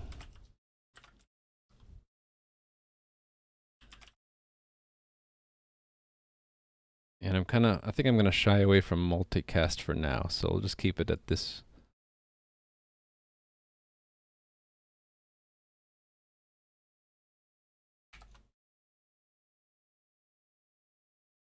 Okay, did I not save the CMake change? Maybe not. Yeah, okay.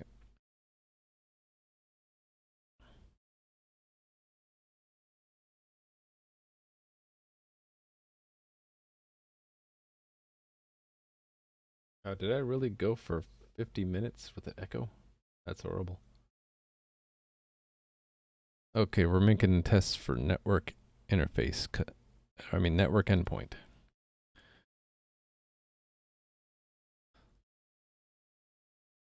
So I'm gonna need to look at the actual implementation a little bit.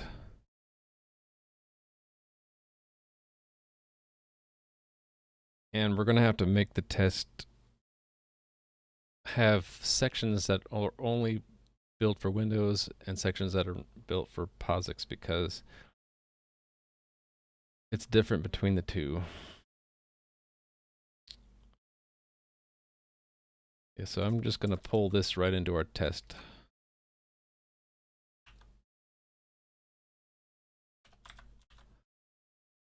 And this is for if it's Windows. It's a Win32, I think.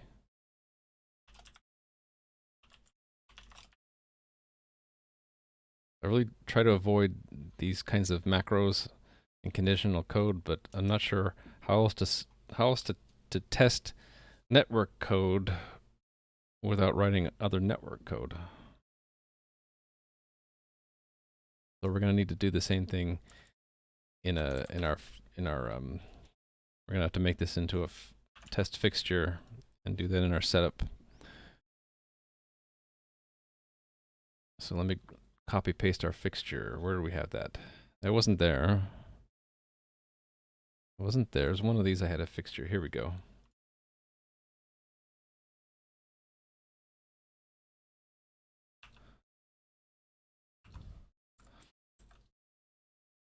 So network endpoint tests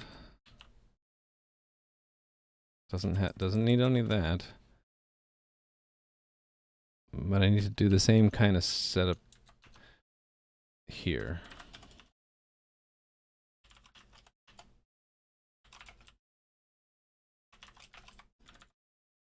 So basically, if you're using WinSock, you need to do this WSA startup. And if it returns true, you need to remember that, because if you got a successful WSA startup, you need a, WSA cleanup on the other side.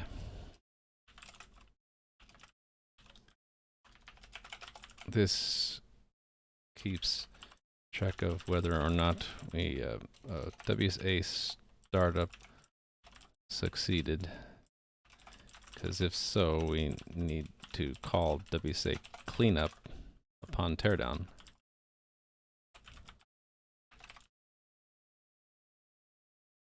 And yeah, here's the code for that.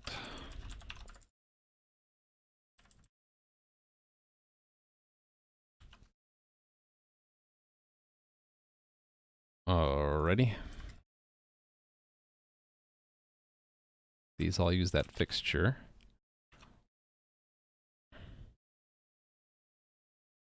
So we're going to basically be using the same code, but I can't think of a better way to test a socket other than to have another socket and have the two connected to each other. But we don't have to completely copy everything. We can simplify it a bit. So datagram sending, we're going to need to set up a socket to receive the datagram.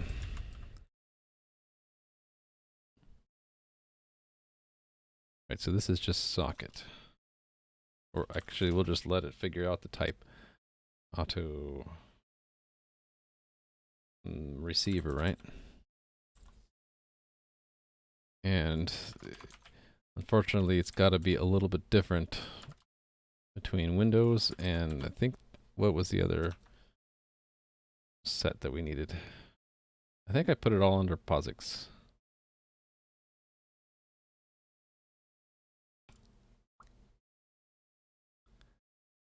There's nothing very specific to Linux or Mach for network connection or network endpoint. It's just a few things are different.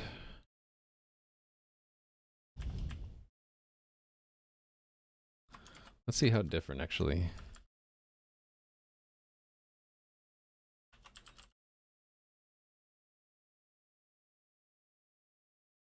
Actually, this first one is exactly the same. And we don't need to do all this stuff here. We can just do an assert that it's false.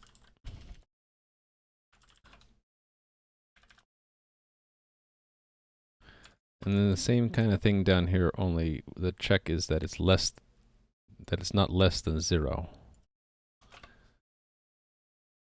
That code is exactly the same as for Windows, right? So I think I can get away with just, yeah, moving this out of the if.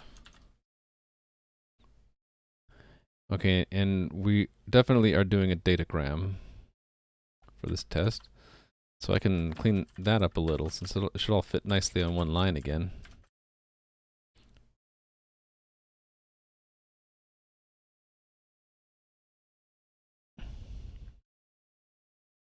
Okay, so it's not multicast send. Collapsing isn't working for me. Okay, we need to set an address. And we need to do a bind. Okay.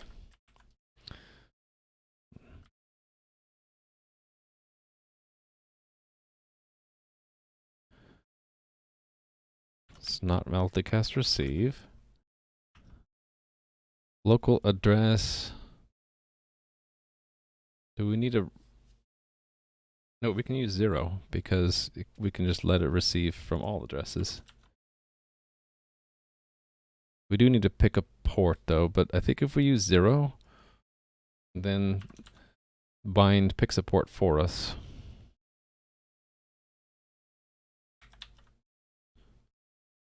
Yeah, we can just assert false here. Or reversing both logic, we say assert true that it equals 0. It's not multicast receive. Yeah, this gets the address back out, I believe.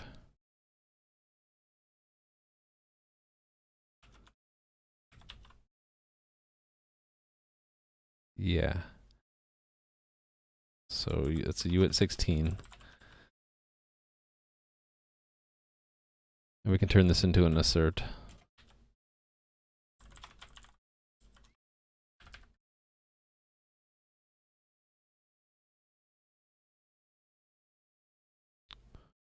Okay, so all of this was really to just set up a socket, a datagram socket to test sending from network endpoint.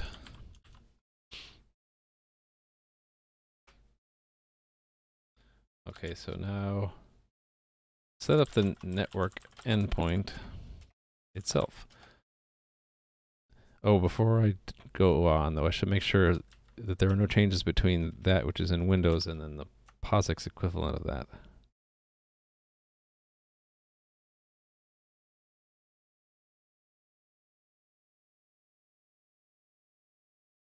Okay, I need to compare the two.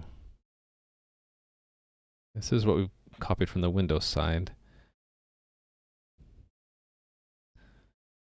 I think it's the same, only the return values might be different. Actually, in this case, I don't think they are. I think we're actually good to go with that.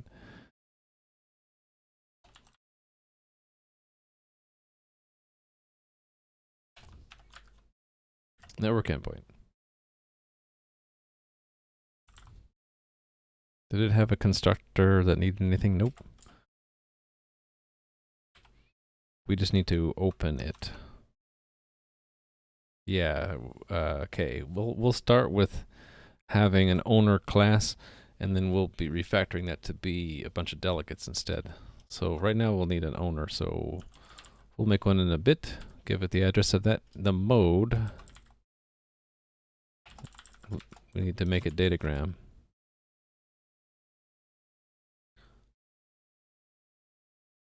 Mode datagram. Local address, doesn't really matter, 0. Group address doesn't matter. Port, we'll just have it pick all the defaults. Let's make an owner. Oh, I need to grab the includes also from POSIX. Oh, I'm not sure which ones we'll need. Most definitely socket.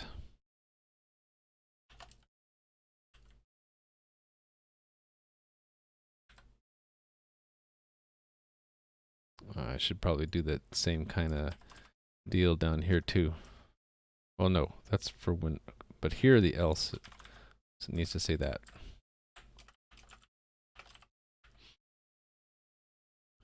Alright, so definitely need that include syssocket. I don't know what else I need yet though. Maybe I'll wait until I try to run this in Linux to see what I might be missing. Okay, I presume I need that too. Well, maybe not. Maybe I don't need that.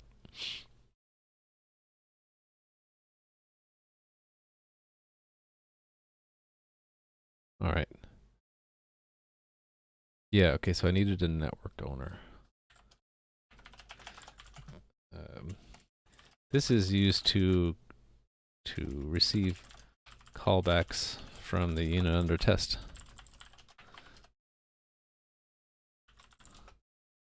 So specifically, it implements SystemAbstractions NetworkEndpoint owner.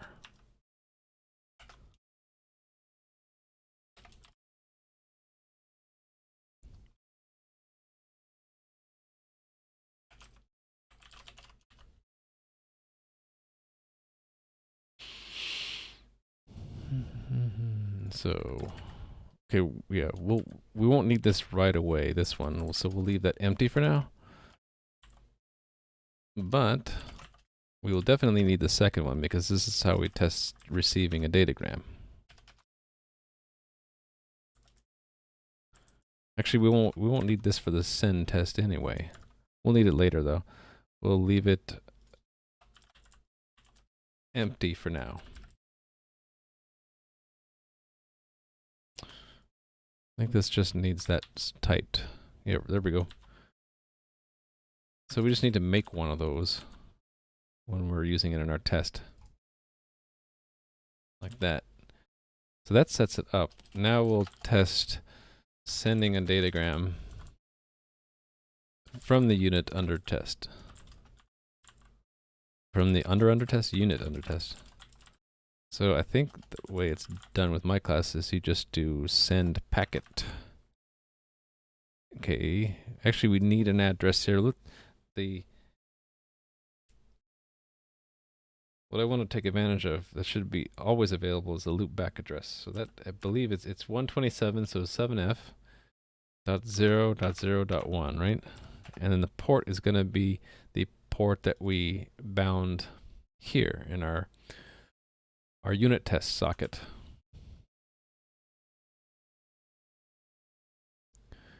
And then the body of the message, let's just make it, I don't know, it can be anything.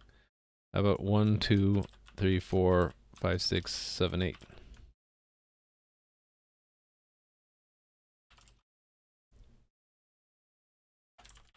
Verify that we received the datagram. And now I think the way this works is we call receive, R-E-C-V. But let me just verify that.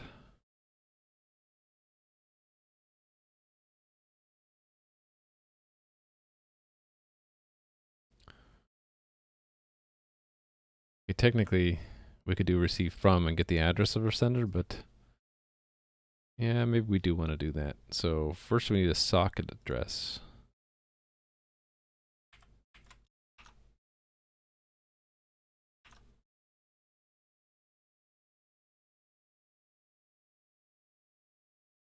And then we'll do receive from.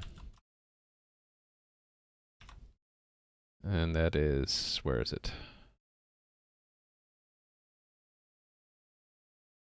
Receiver.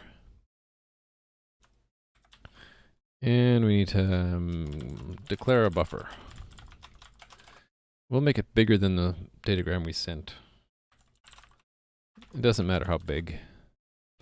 This is the old style of giving the address of the contents of a vector. New style is to just say buffer data. Okay, it looks like it receive from wants a char star, so we still need the typecast part though. Does it really want an int for the size? Okay, it does. Flag 0, and then socket address from length. Okay, great.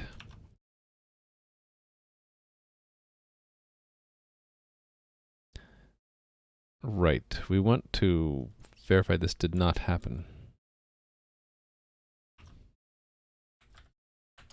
Assert false. That the amount received is equal to socket error. We shouldn't get an error. Instead, we should get, well, really just say assert equals. We expect to get 4, right?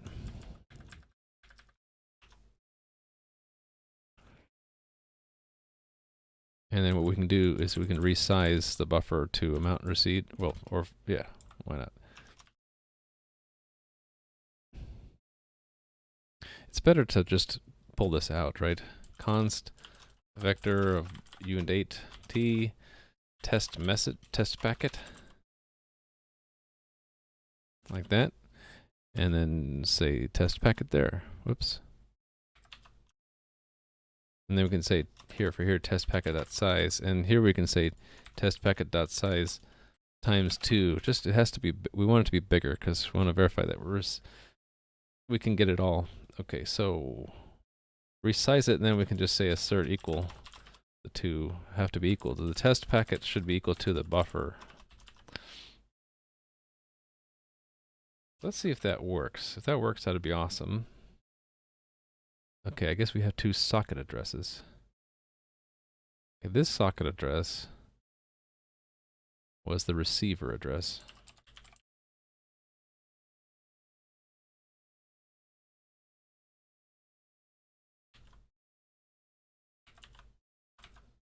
Used in a bunch of places. Length. Okay, this is receiver address length.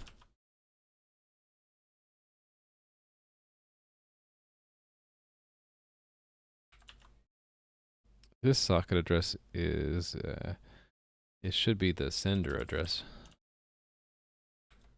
And then sender address size.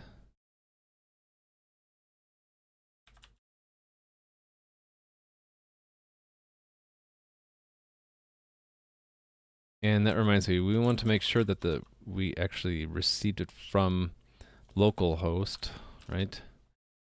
So that's sender, or network to host long, sender address, syn ADDR, and send port, right? How come that didn't like that? Network to, oh, host. I can type correctly. No conversion from address. Oh, there's an extra part there.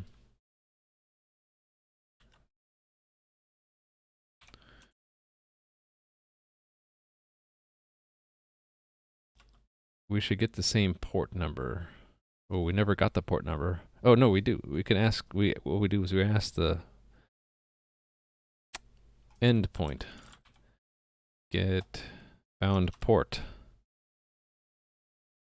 that should be equal to network to host short of the sender address syn port.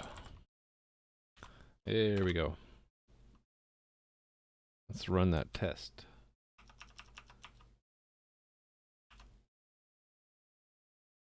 Hey, it passed. Passed on the first try. I don't like it passing on the first try. Let's make it fail.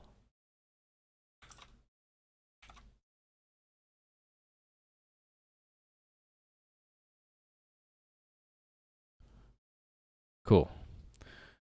Something like that, just to make sure it really is running the test.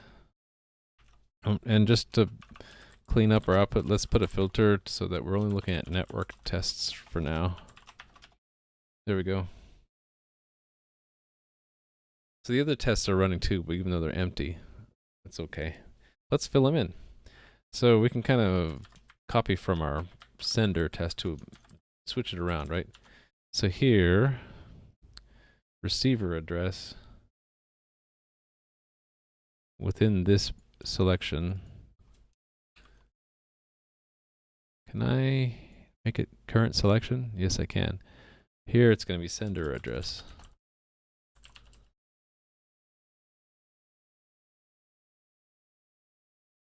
And then this, within this, my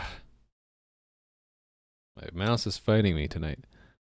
Mouse is fighting me tonight, and I'm doing badly streaming with putting an echo in my stream.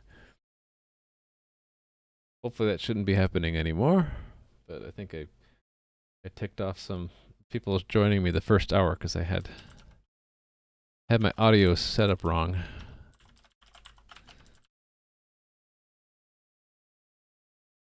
Alright, so we're going to switch it around now. Now instead of test sending a datagram from the unit test, we're going to test receiving a datagram. Sending from, receiving from. Am I using the correct language there?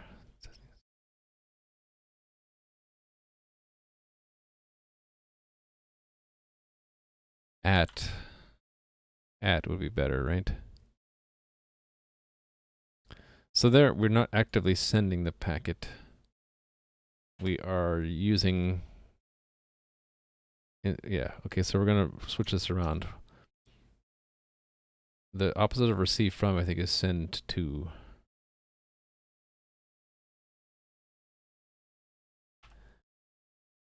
It's of this form, right?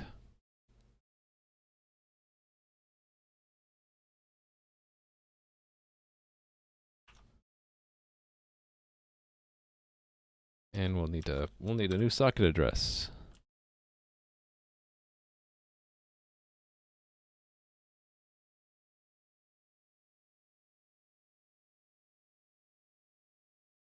Yeah, it really gets copied from down here.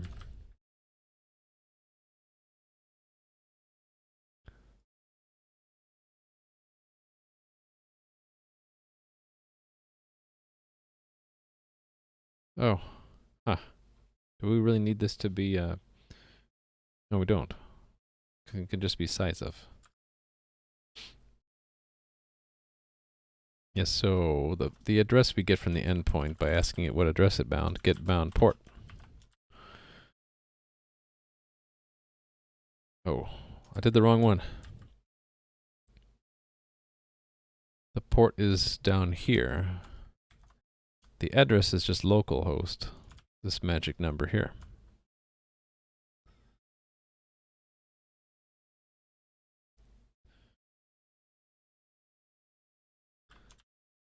And I think we can just ignore this. Sender? I don't think I renamed the socket up here. It was still receiver.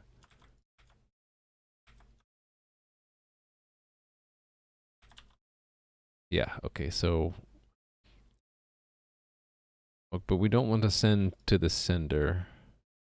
Oh no, the sender is the first argument. That's what's the socket that we use to send? Yeah, right. So it's test packet dot data instead of this weird way of saying it.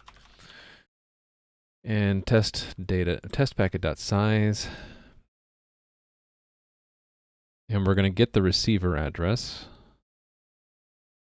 No, we're not getting it. We're setting it. Yeah, setting it.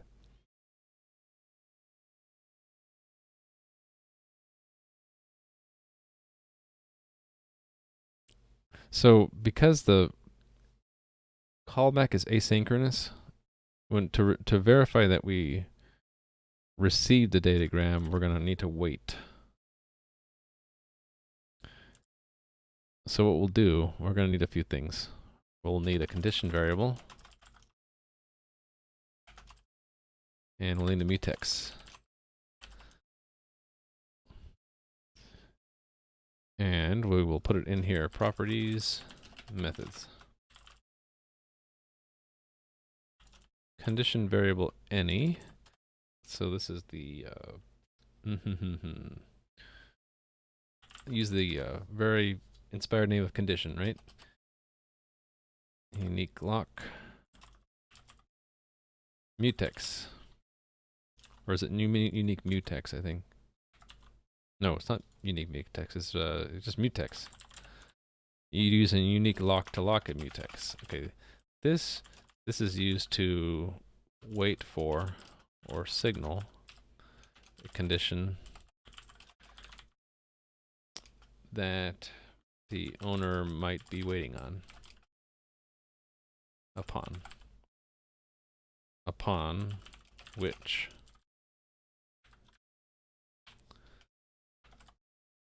this mutex is used to basically synchronize access to the class. And then I need a flag. This flag indicates whether or not, or really no, I don't need a flag. We'll make a vector. This holds a copy of each packet received. Each packet received, that's good enough. Vector of vectors of u and 8. Packets received. Because what I want to get really is a await packet.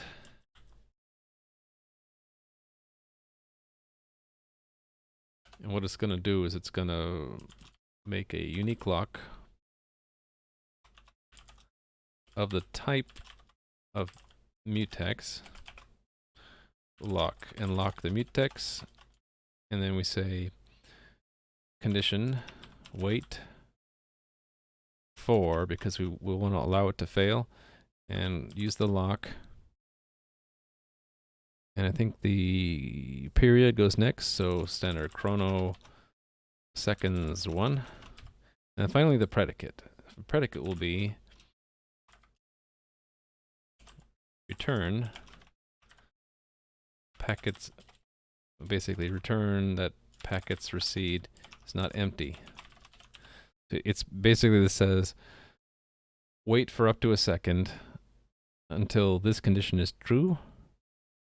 Use this lock and this condition. Locks and conditions go together. The wait for is convenient because it has built in the loop where if it's woken up spuriously, it'll go back to sleep, right? So here, we're going to want to synchronize, and two things here, right? Actually, it occurs to me we're going to want to save the address and port too. First things first, we will packets received, push back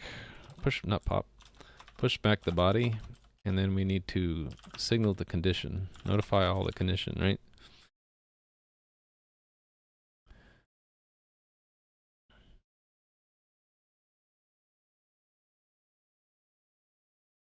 So yeah, we don't want any of this stuff.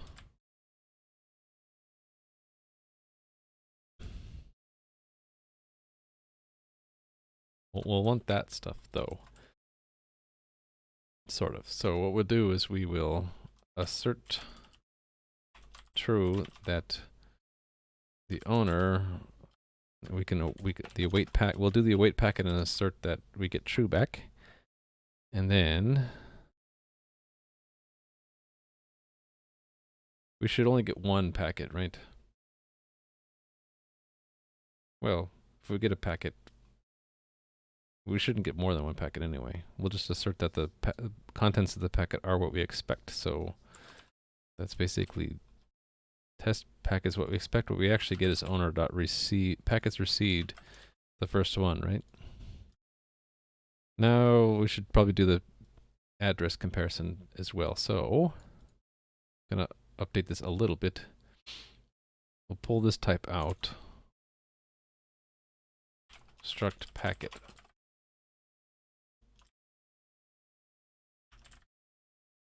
We'll call this the payload. Let's say this is used to hold all the information about a received datagram that we care about. This is a copy of the data from the received datagram.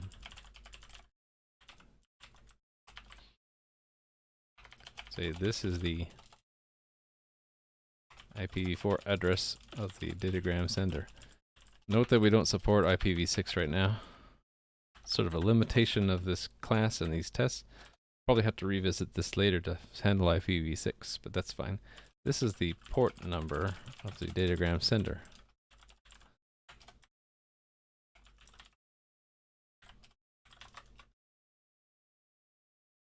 Alrighty, so we can just say packet here. And we'll have to change this packets received to packets received.payload. And then this should be packet received.address. And this should be packet received.port.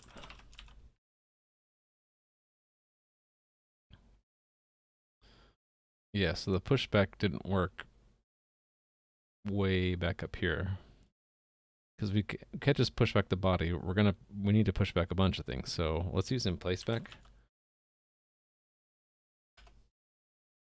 I think it was payload address port, right? The only thing is we'll have to make a constructor for this packet. This constructor initializes all properties, the structure,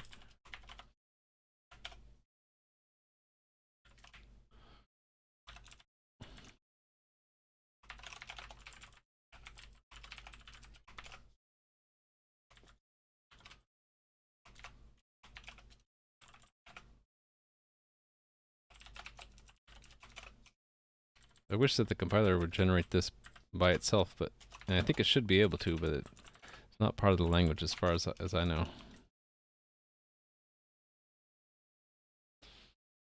Constructor packet. And we repeat ourselves here, only these could be const.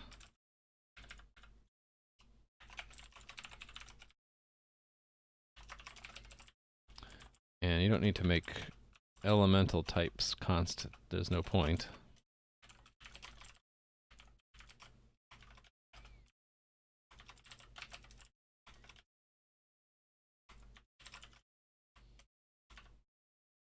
New pot.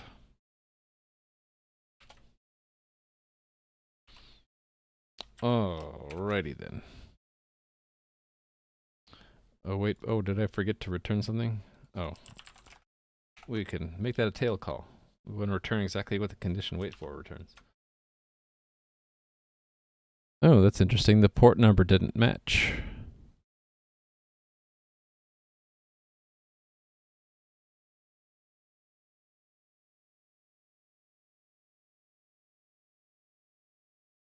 Oh, right.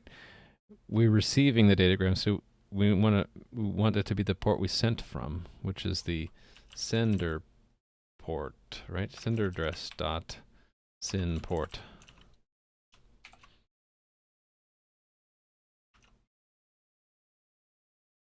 No.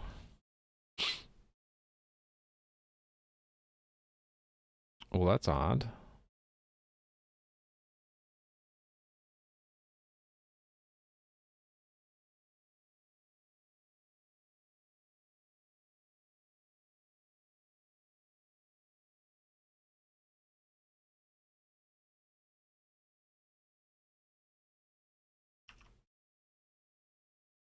That's weird.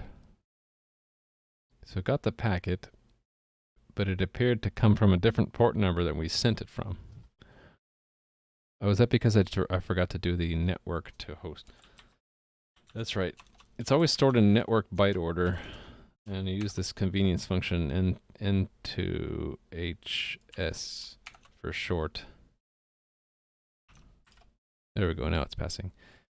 It's always stored in network byte order, but you want to convert it to host order when you compare it to native integers. Okay, so there we go. We have tests for datagram sending and receiving. So all it's missing are connection, sending, and receiving, and then multicast, which I'm not going to test yet, because I need to do more research to see if it's something we can realistically test all the time. Okay, so it's going to be a bit different to do connection-oriented, but we'll give it a shot here, right? So instead of diagram, we're going to set up a connection-oriented socket.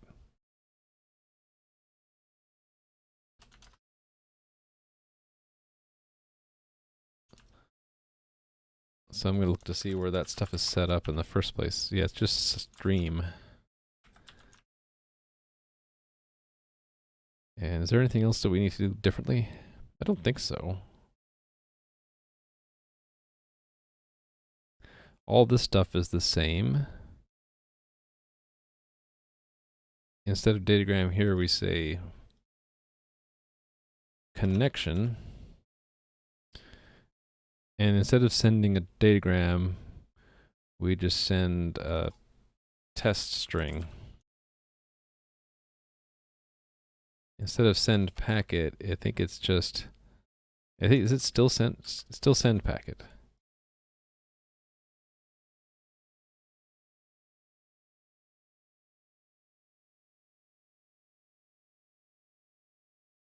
No, it's not send packet. Oh, right. If for a network, okay, yeah, that's right. For network endpoint, it's a server, so we don't send from a server. We have to await a connection.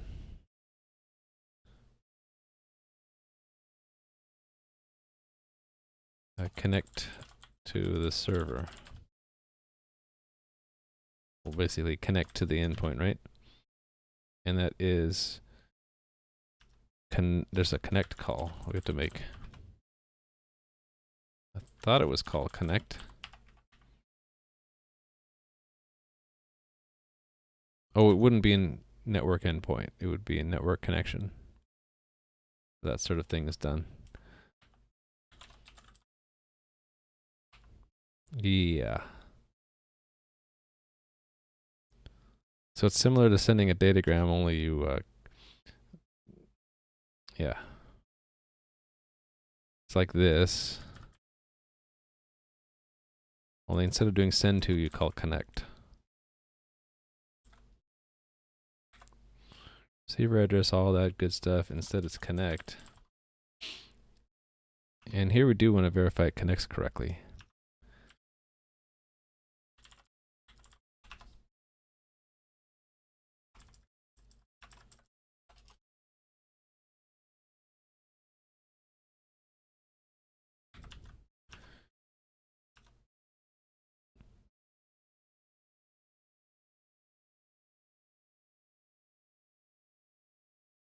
Oh, I see. It's just these last two arguments, right? Oh, that's the connect equals 0 is successful.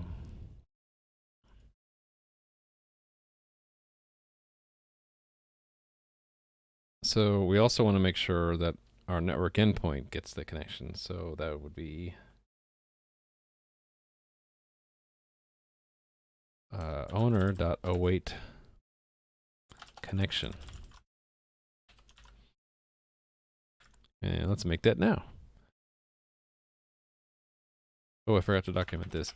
This method waits up to a second for a packet to be received from the network endpoint.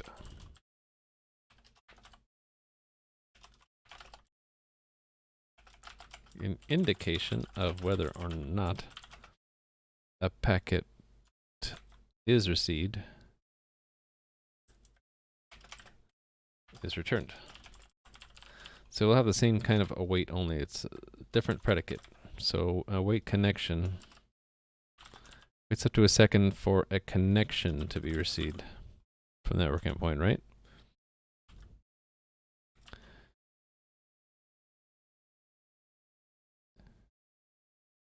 We'll just accept one connection. Or do we want to test multiple connections? I guess we want to test multiple connections at some point, so we'll do connections. So that's through this other callback here. So we're going to do the same thing, only instead of a packets, it's a connections. And looks like we'll just get one thing, which is a shared pointer to a network connection. So we're going to want a vector of these guys.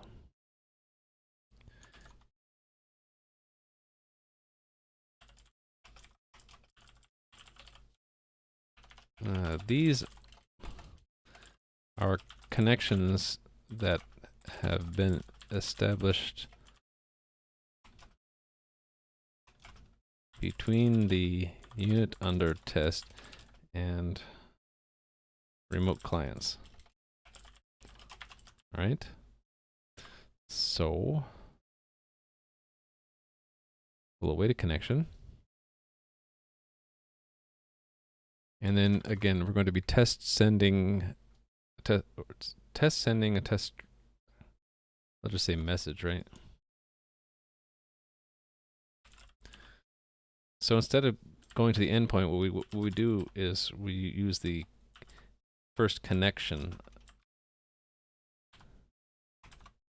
and we tell that to send message, the test packet. And what we do is we verify that we receive the message from the unit under test. And we don't need receive from, I think it's just receive if it's connection oriented. Socket buffer length flag, so there's no address.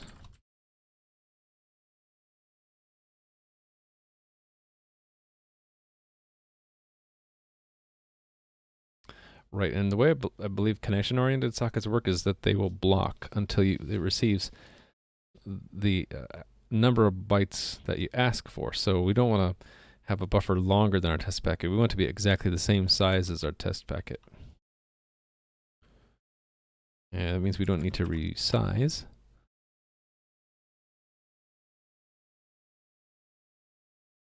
And we're not checking addresses anymore, right?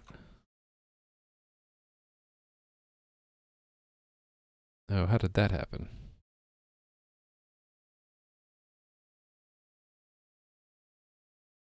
This should be sender address.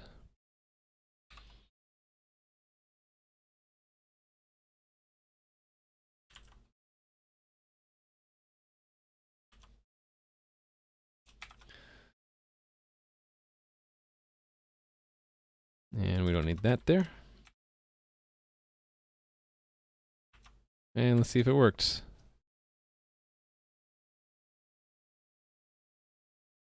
Got grayed out because I got a little Windows security thing asking me if it was okay for the test program to talk to the network, which is what I expect if we're actually starting a server. Unfortunately, it looks like it got into an infinite loop somewhere. So let's see where that is. Best way to do this is just tell it to run, right? So we get into that same infinite loop and then we hit pause. And we'll see what's going on. I bet I have some kind of, okay, that's the problem. It hasn't received all 4 of the bytes that we tried to send. I wonder why not.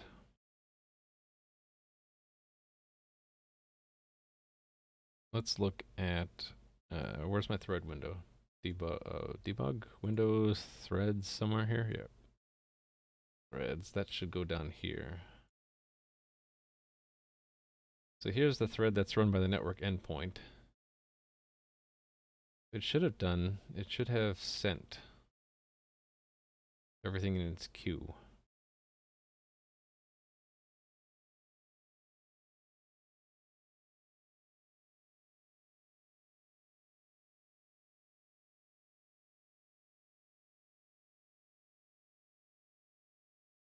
output Q is 0, so I guess it should have sent it. How come we didn't see it?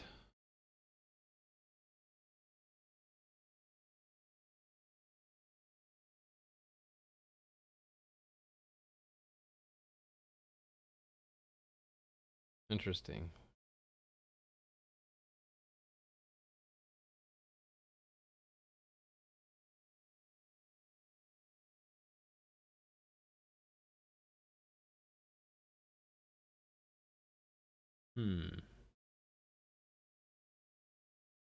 Let me make sure it's actually sending it. So we get to here, step in, send message. It should put it into the output queue. So back in our processor here, it should go into here. Oh, it never does. Why is that?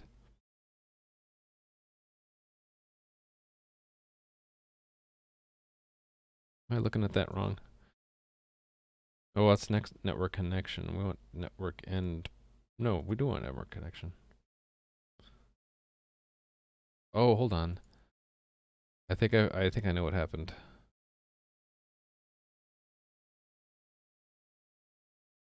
We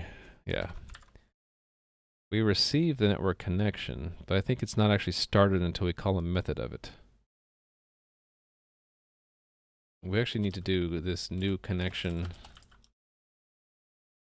process. Is that right? Starts message processing. Yeah, that's right. And we'll have to give it an owner. So yeah, we'll need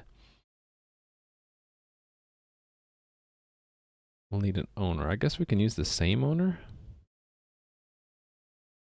So that would be a this. And we don't care about what it says.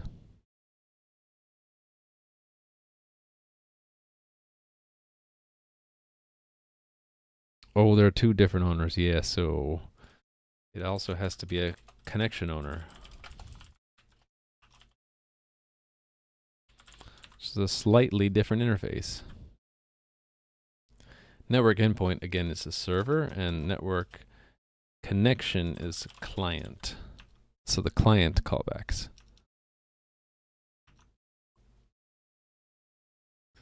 Where are those? Okay, there are two of them. Message received and connection broken. Oh, we need to test breaking connections. Need to add unit tests for that stuff. Connection broken.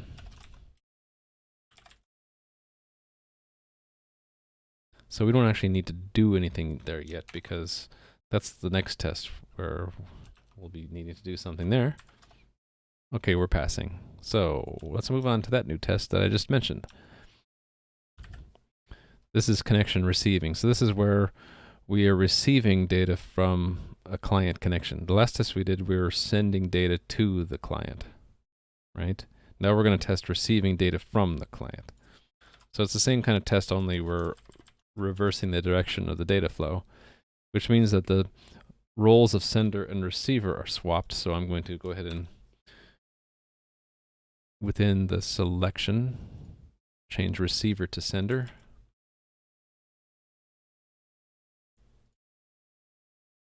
And then I think I have sender down here, needs to be changed to receiver.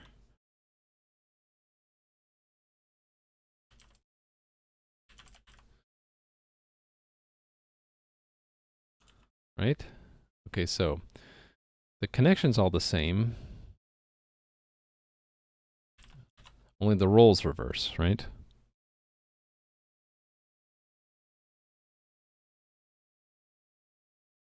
Connecting the sender to the receiver, correct. Now, instead of sending a message, test receiving a message from, or, okay, so again, I have that should be at.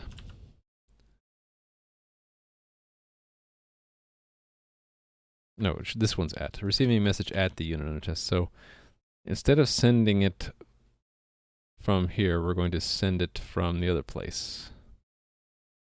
So basically take this and move it up here. And we're going to do send from the sender. And it's amount sent. Well, really, we don't care. We're sending the entire message and then verify that we received the message at the unit under test. Okay, so the way this works is it's going to show up at this test packet network connection message received. So we'll need to, when we get that message,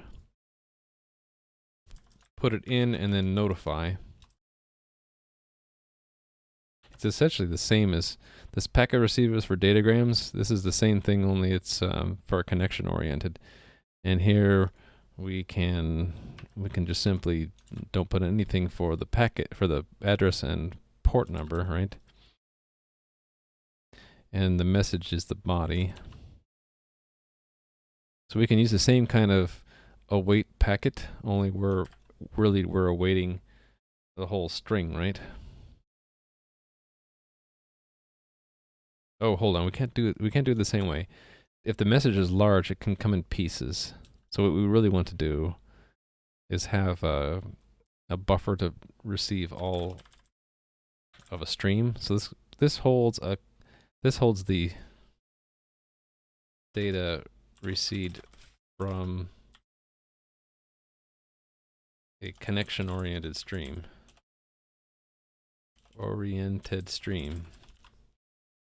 And you want 80 stream received. So it's a little bit different. Instead of in place back, we do on packets received, we do stream received, insert stream received dot end message dot begin to end. Right? We'll still use the same notify, and we'll make a new await. So it'll be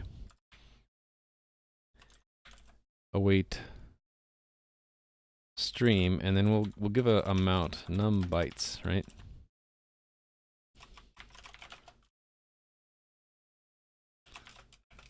This is the number of bytes we expect to receive.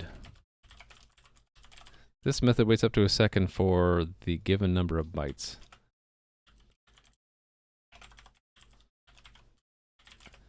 From the network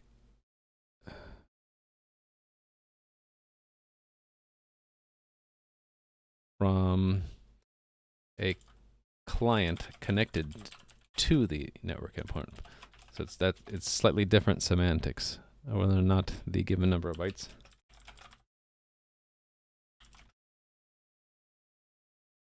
Were received from the network from a client connected to the network endpoint is returned. Okay. So the predicate we're waiting for is we return stream received dot size is greater than or equal to num bytes, right? And num bytes we have to capture there. Then we just change this await down here to say, where is it? I guess we can just build it in here. No. It's owner dot await stream test packet dot size, right? And then we assert that owner dot stream received. Well, no, the other way around. Test packet matches the stream received, right? That's exactly what we want. Let's see if that works. It didn't work. We received all zeros. Why is that? Oh, why do I have that buffer there? I don't know. We should be sending the test packet directly. There we go. So good. We're testing datagram sending and receiving, and sending and receiving streams of bytes over a connection. So a couple other things we might want to test. Probably want to test connection broken. Right, broken connection. And how about multiple connections?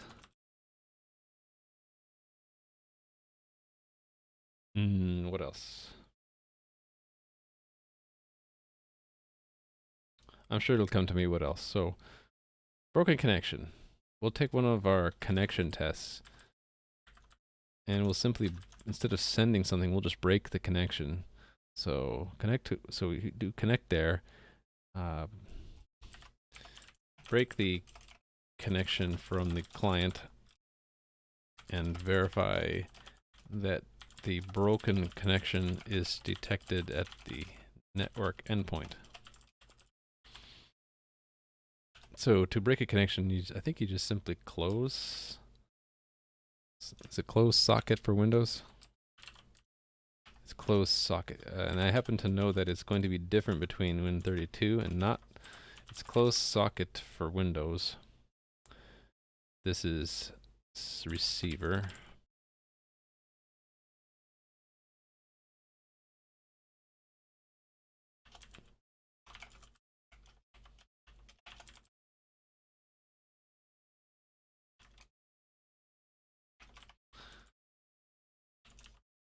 And does that return? It does return something, and so does close.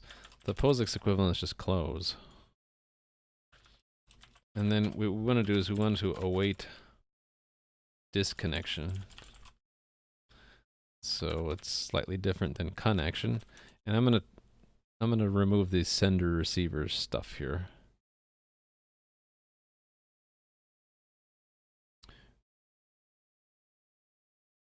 Sender address. Since we're not sending or receiving, I'm just going to say it's server address.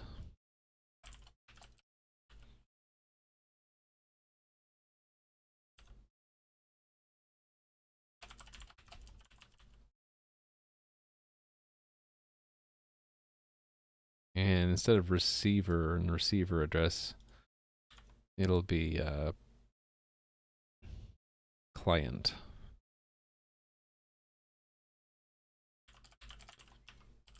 Client.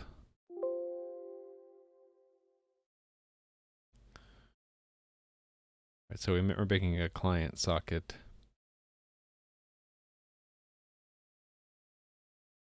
The endpoint is the server, so we're forming the server address, we're connecting to the server, then we're breaking the connection, then we're going to wait for a broken connection. So that's one of those other callbacks here. Let's make the await first. Await disconnection. This method waits up to a second for a connection to be broken. Connection to the network endpoint to be broken.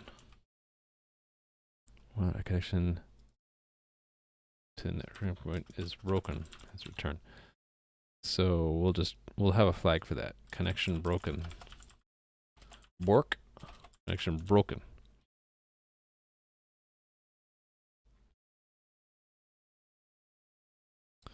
I have a flag here. This flag indicates whether or not a connection to the network endpoint has been broken. And let's find the callback. We have it here. So the same kind of thing. It's a three-parter. You get the lock. You change the thing that the predicate's looking for. So connection broken equals true, and then you signal the condition variable, which we're waiting on, right?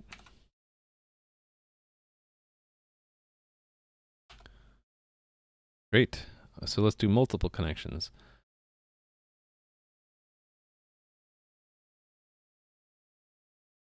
Multiple connections.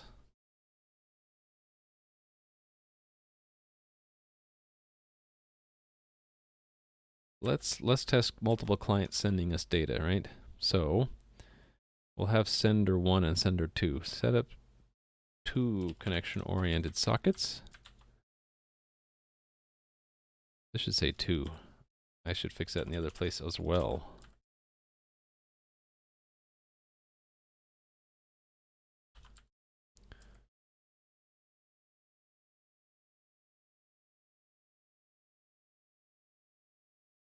All these 2's and from's need to be swapped. Okay, good. So we'll be duplicating a lot of these lines. Sender 1, sender 2, sender 1, sender 2.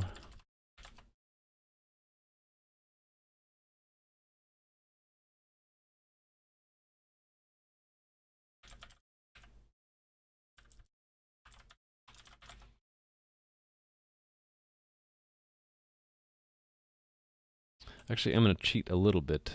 I'm going to set up sender 1 address and just duplicate it. I'm going to say sender 2 address.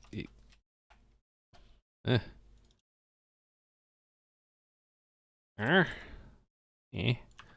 2 at equals sender 1 address. Actually, can't I just combine that with the other line? There we go. Bind sender 1 to sender 1 address. And bind 2 to 2.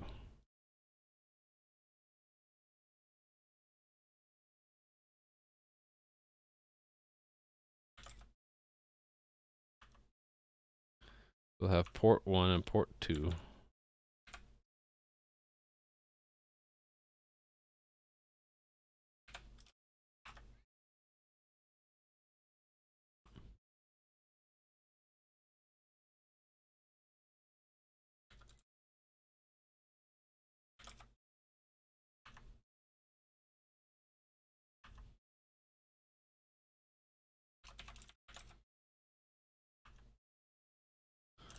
Actually, I wonder why I have that declared separately. Can't I just do this? Const auto port 1? Yeah. And 2. You just do that. Oh, alright, so set up the endpoint. Now we're going to connect to... We only need to do this once. We just do the connect twice. And we will, let's make a predicate for this, or say connections to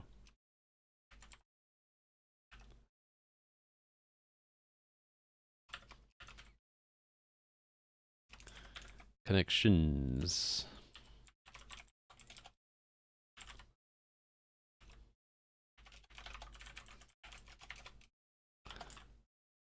This is the number of connections for which to wait, or the given number of connections to be received. Let's just say at, not from.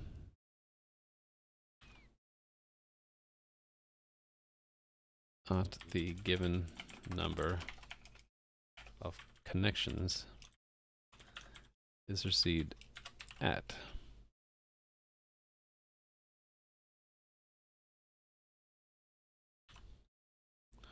So it's it's just slightly different, right? Return connections.size is greater than or equal to number of connections.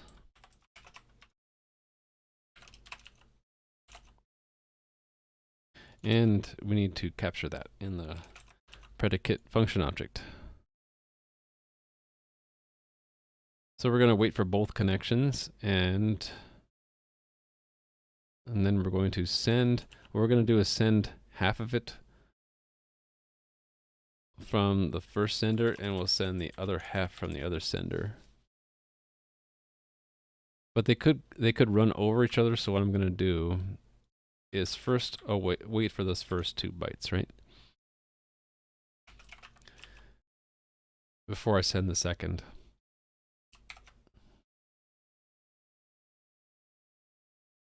Let's test that. It failed. What happened? What happened? Oh, I have this should be plus the size over 2. And what we probably should do is, in case it's an odd number, that size, we'll say that minus that over 2.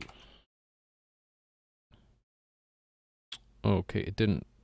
They wanted an int. Oh, an int for the whole thing. Yeah. That probably makes sense. And there we go. So we're testing broken connections, testing multiple connections. I think it's looking very good. I guess we could also test sending back in the other direction. But I don't know if it might be a little bit excessive.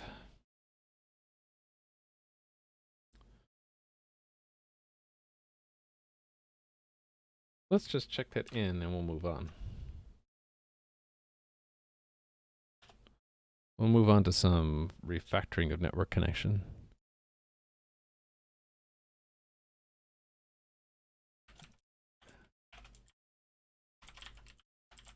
Or network endpoint. I'm probably saying the wrong name when I'm thinking endpoint, I'm saying connection. Comes from not being used to talking while coding, I'm sure.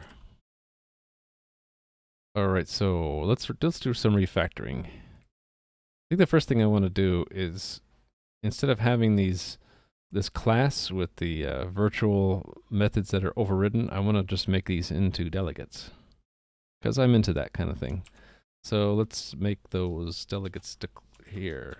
We'll turn it around. So instead of being virtual, it's a type def of a standard function.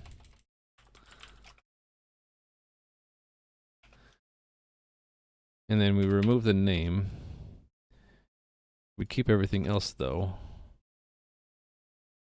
And didn't remove the name, we moved it over to here, and we'll rename it slightly. So we'll just call it new connection delegate. And then the same thing with this guy. Move him up here to be a type def as well. Standard function. Move this over to here.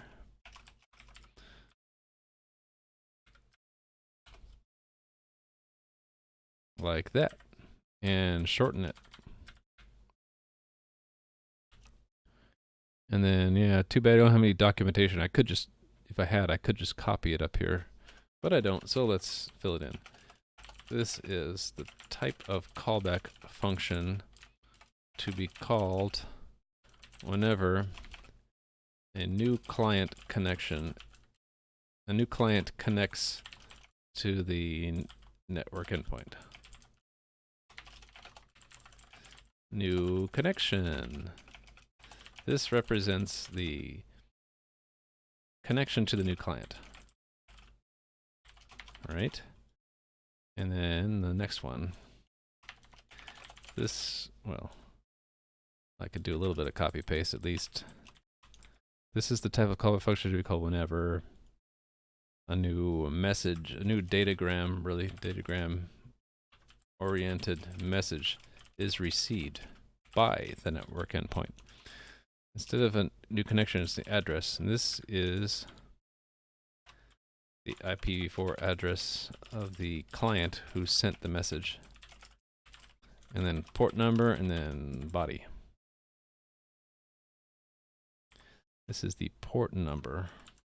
Because presumably you could send a reply to that port.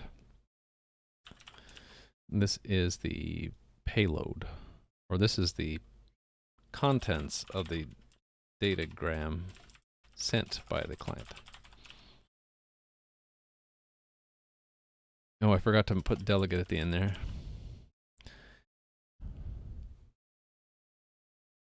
Alright, so now we can wipe out this owner thing. I don't know why I have unset in there. That, I think we can remove that. We'll do that in a bit. So wherever owner shows up, we're going to be removing that, right?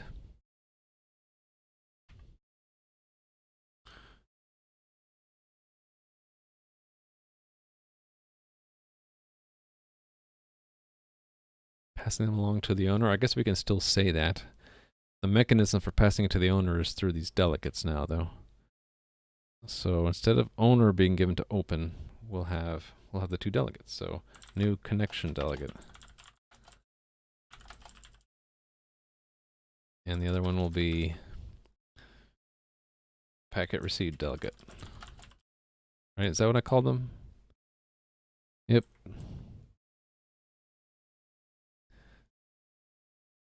So a little bit of copy paste of the documentation here. This, instead of the type, this is the callback function. And then for packet received, it's the same deal. This is the, not typo, but the actual callback function.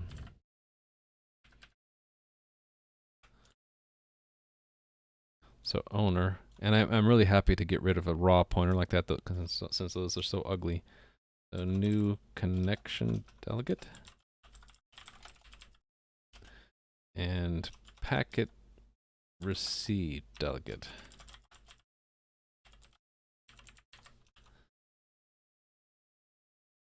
Let's see if owner is mentioned anywhere else. No, it's not. Great. So this is undoubtedly going to really break our tests. Let's fix our tests first. First thing is it's not an owner. We don't need it. We don't need this owner anymore for endpoints, at least. Still need it for network connection. We'll need that until we fix that class up. We don't need it for this anymore. These become the delegate functions. What we can actually do is we can keep these around, and they're just not virtual or overridden anymore. Right? These are just now normal methods. And I can just go to the documentation for the type, the delegate type, and reuse that. I'll say this is the callback. This is the callback function. Yeah.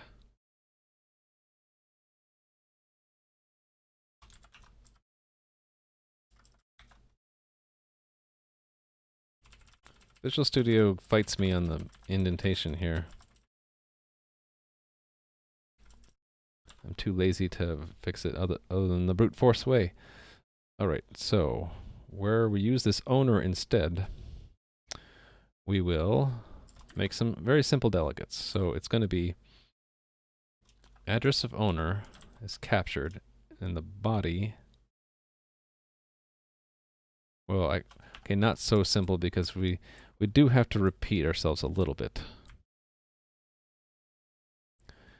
This part we have to repeat. But the body is simply owner dot network endpoint new connection.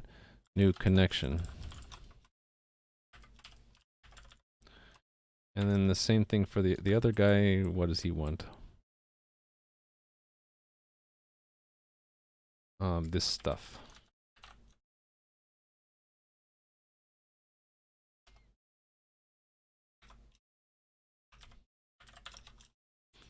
Owner endpoint packet receipt address port body.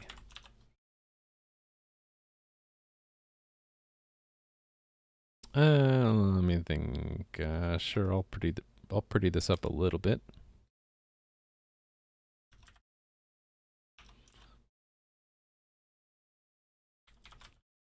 It really can be a one-liner, right?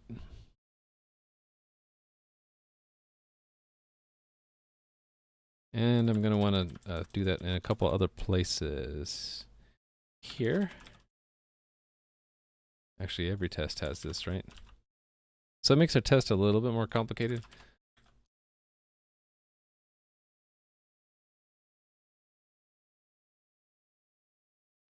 But I guess it's a little bit. It's more this is more complicated because the class itself is more flexible.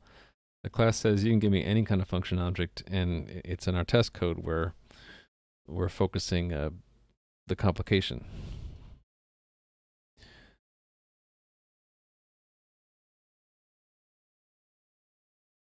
Okay, so the test will compile. The implementation will not, because we have not fixed that at all. Let's go fix that. So I'm waiting for Visual Studio to show me where it's broken. It's not doing it, so Okay, there it goes. Yes, so instead of holding on to those, we'll be holding on to the two delegates.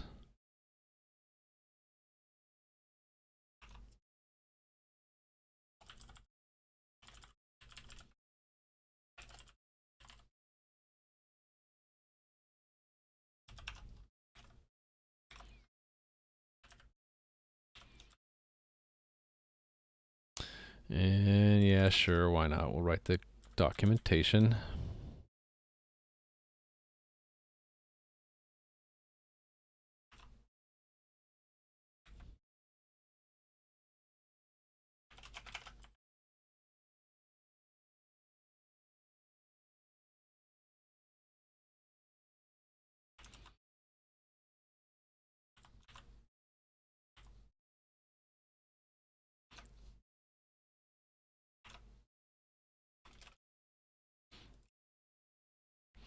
Okay.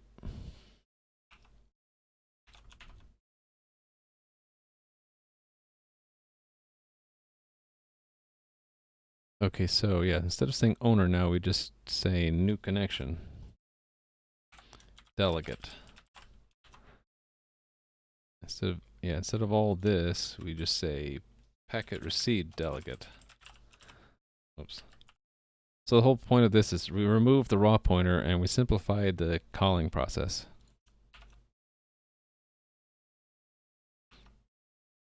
Okay, am I missing something? Where's the constructor? I mean the open call.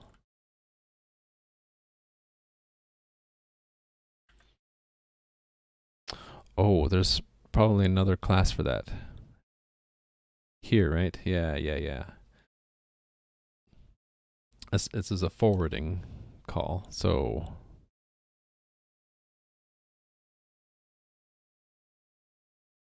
we'll copy that, paste there.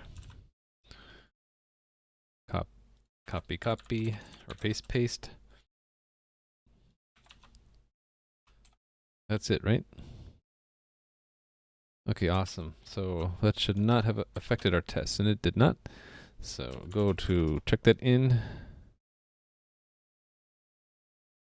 How come our test changed? Oh, yeah, our test had to change. That's right. So we didn't really refactor. We network endpoint, replace owner class with delegates. Okay, that's step 1. Step 2. I want to remove unset because I don't think that that's ever used.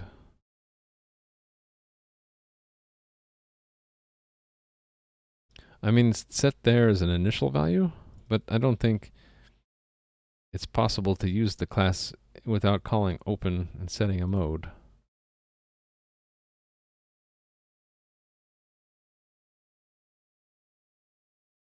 I mean, I suppose it'll go through a strange path of logic if you have it set to unset, because it's neither a datagram nor a multicast. Actually, I think it'll go through the same code path as a connection, only it will say sock datagram, so it's not even going to work. It's really pointless to have it. So I'm just going to remove it. And we'll just have a default to any old thing. Datagram's fine.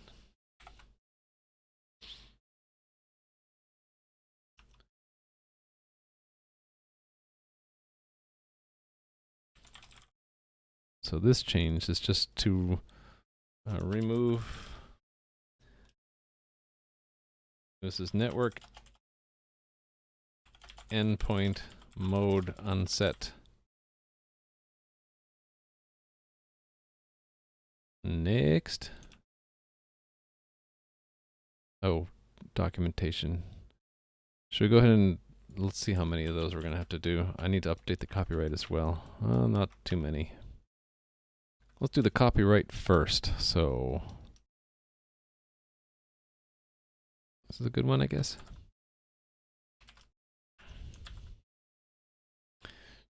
(2016) through.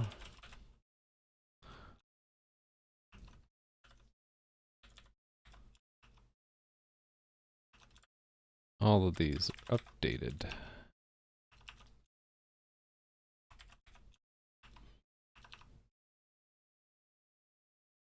Just hitting the network endpoint ones.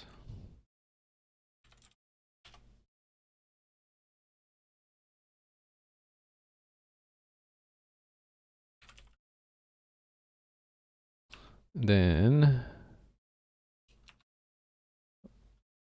yeah, we'll do the documentation next. So these are the different, really the different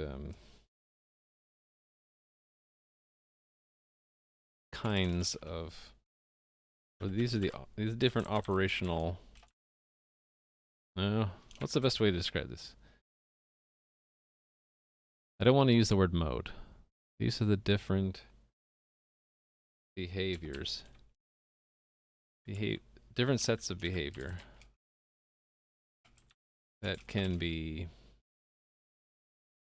or these are the different sets of behavior that can be configured for a network endpoint.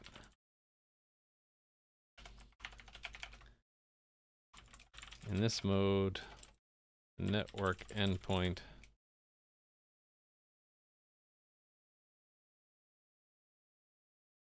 is not connection oriented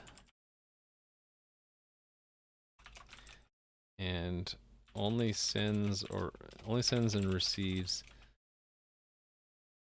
packets, unicast packets.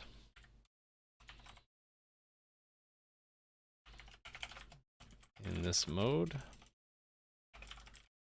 network endpoint listens for connections from clients and produces network connection objects for each client connection established.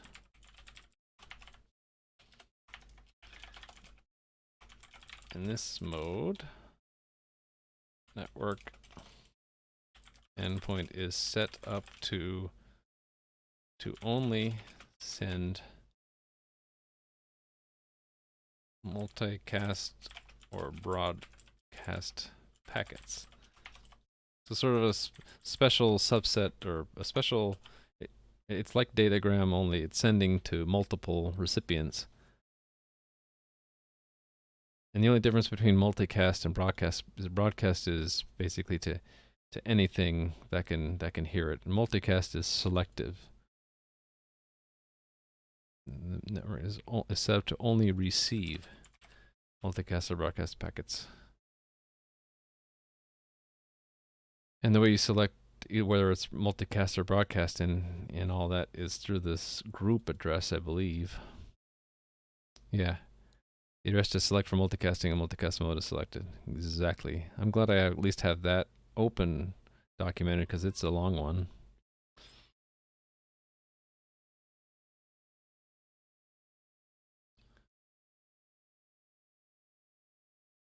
Alright, this needs to be shortened. Like that. And document. This method. Actually, I probably have this documented elsewhere, don't I? Maybe not. This might be the first time we're seeing this. This method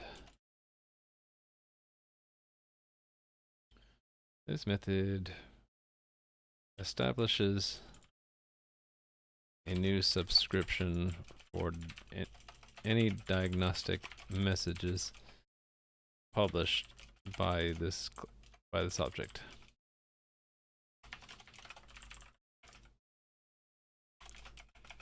This is the function to call whenever any diagnostic message is published.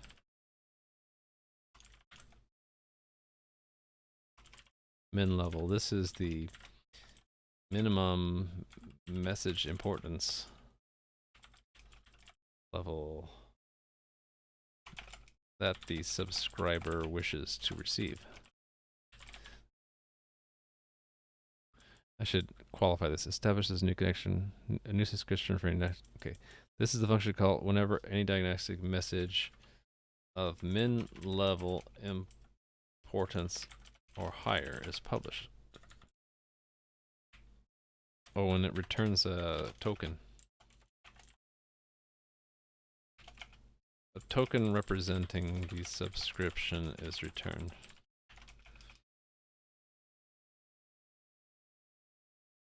Actually, I have a feeling I did document this before. I wonder if it was in Diagnostics Sender.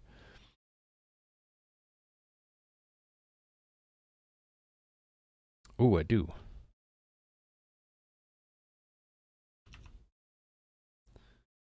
Is this, oh,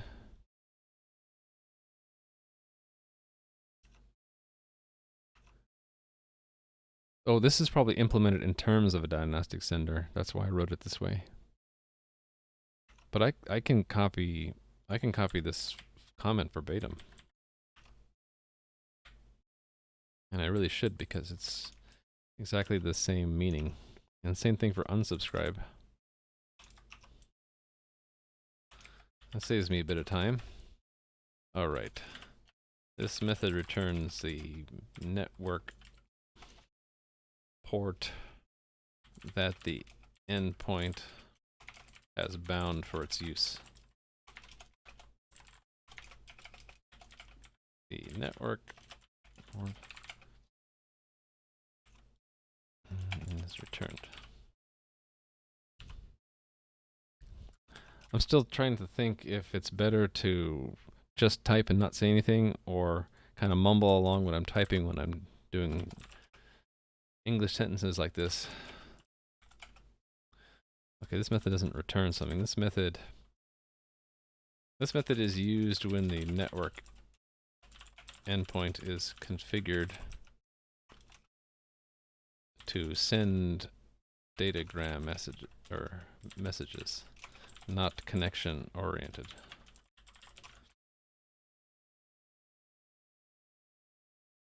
It is called to send a message to one or more recipients.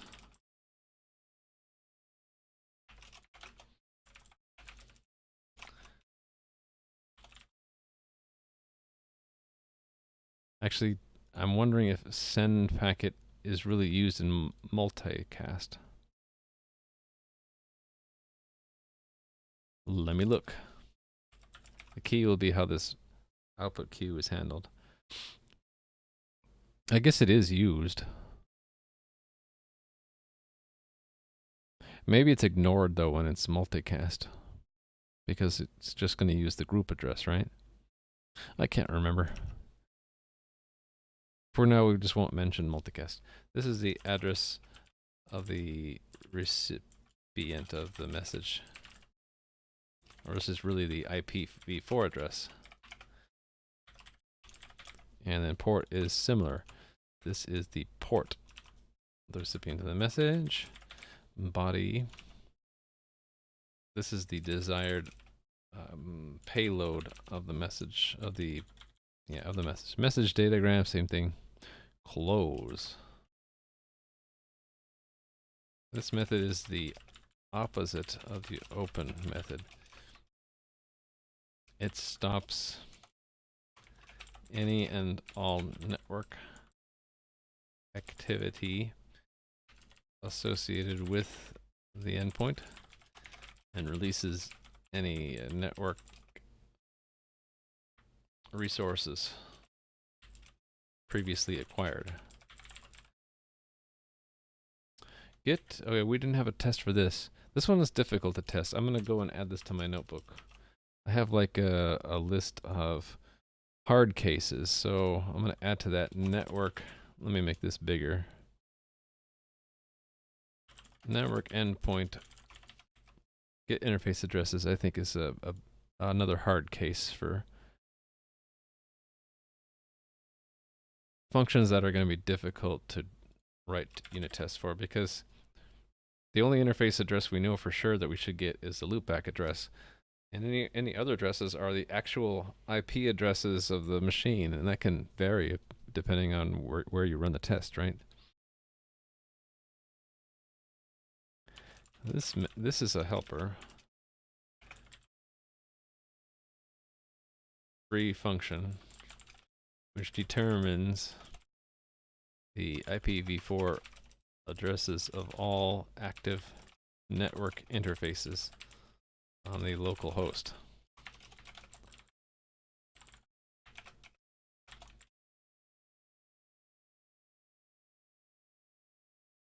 The IPv4 addresses of all active network interfaces on the local host are returned. Okay, at least I got rid of all of the to-dos, all the documentation neededs. So let me check that in. Oh, hold on. Do I need to do that in the implementation? Let's see. I don't. Okay. Yeah, I don't see anything that I'm missing there. Oh, I don't have one here. Maximum read size. Let's document that. They don't need static either, and that can be const expr. This is the maximum. Hi, Rally Monkey. It's actually a good thing you didn't come online before. I'm very embarrassed to say for the first hour or so, I have my sound set up completely wrong, and it was echoing back.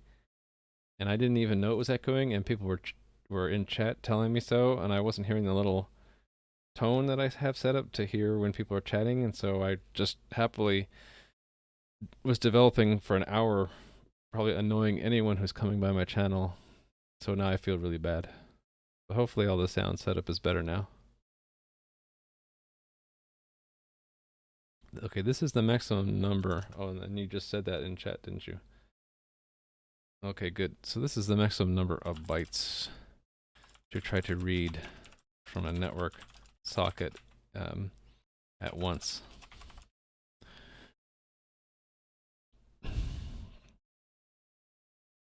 So yeah, I'm going through NetworkEndpoint class, and that class is used for servers. So either awaiting connections from clients or a degenerate server for when you're not dealing with connections but just raw packets, sending and receiving packets. So that's what this NetworkEndpoint class is for.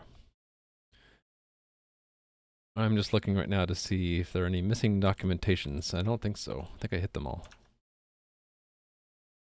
Oh, our unit tests, do they still run? And I'm going to need to do another pass of this for Linux and Mac as well. I need to get my Linux server set up kind of going and easy to show on stream in order to do that, so I'll probably save that for another stream.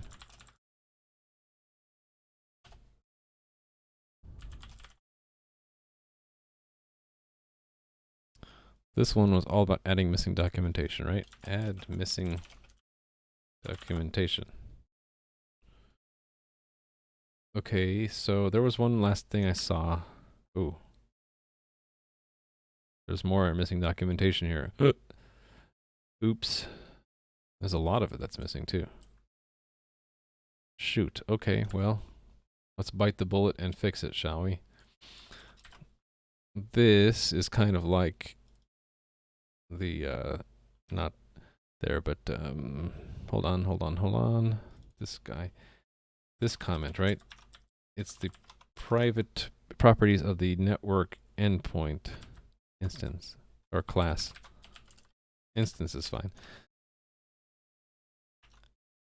I wanted to shorten that. Actually, I wanted to do that. I wanted to grab that from the boilerplate anyway. This being the boilerplate, the thing that's going to be in all of my classes, right? Wherever we see that, we're going to want to say network endpoint : impl. Well, not everywhere, but most places.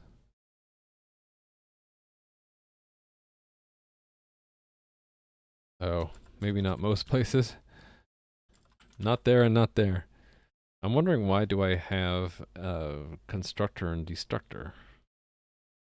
Why do I have constructor and destructor for that? Oh, yeah.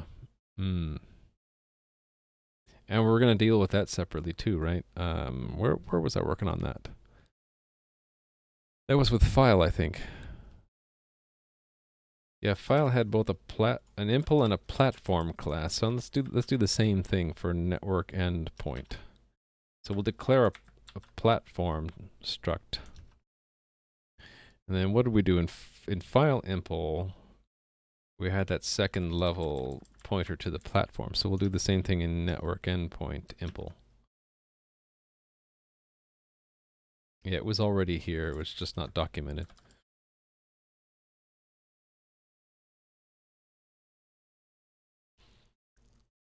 Alright, right. Okay, and I don't think we need to scope that like that anymore. It's picked up by the context. Same thing here. And here.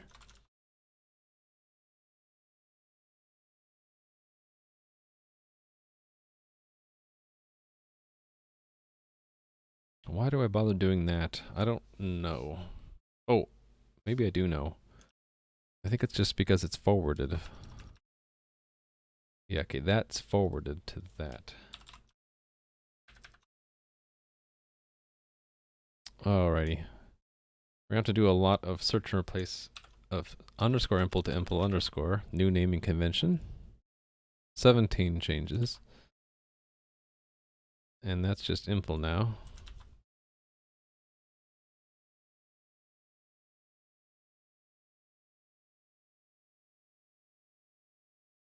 Oh, so did someone ask earlier if I was using libraries? Let me look.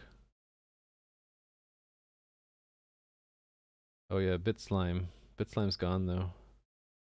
BitSlime got driven away by my horrible echoing. I hope BitSlime comes back. And your question, am I still building most from scratch? So far, yes. So I expect the only thing I won't either write myself or find in the standard library is the encryption stuff that I need for securing connections. 'Cause I don't feel like getting into ciphers. That's like a big subject.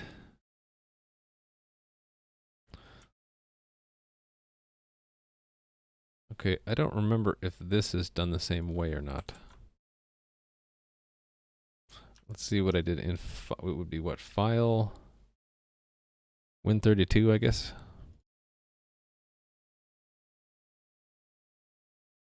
It's just platform new platform, but what? It's incomplete. So I need to define it. Where is it defined? Oh, why did I do that? I moved it into a private header. Why did I do that? Oh, I think I needed to do that because it's shared with network connection. Let me check. No, it's not. There's no reason for this to be in its own file. Well, it's actually kind of cleaner for it to be in its own file, so we'll keep it there. It's just that needs to be changed to that.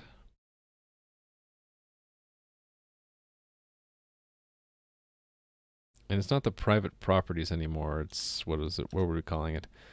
The Win32 specific state of the network endpoint class. Yes.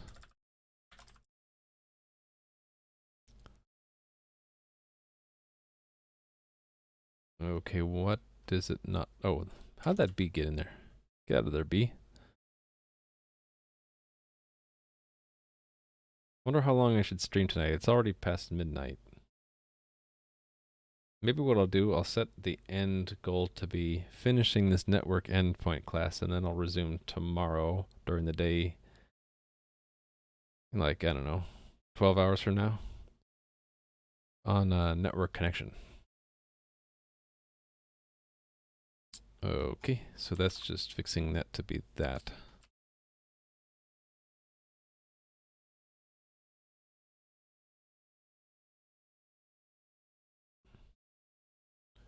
There's a bunch of those, so I'll probably search replace that. Let's do that.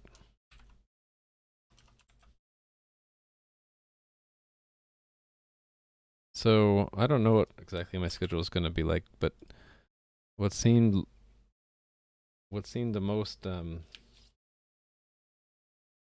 probable is Monday, Wednesday, Friday night, and then Saturday, Sunday day. But I think I might get burned out eventually on that, so I probably need to adjust that and drop one of those days, or maybe have that be the schedule and just announce which days I'm off on. Or I could just be a jerk and not put my schedule up at all and just stream whenever, you know? I could do that. Oops, how did that happen?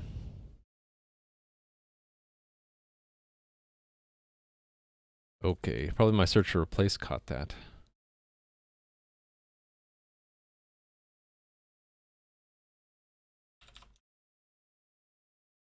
Alright, that should have fixed up a bunch of stuff. Okay, good. Everything's building again. Everything's passing.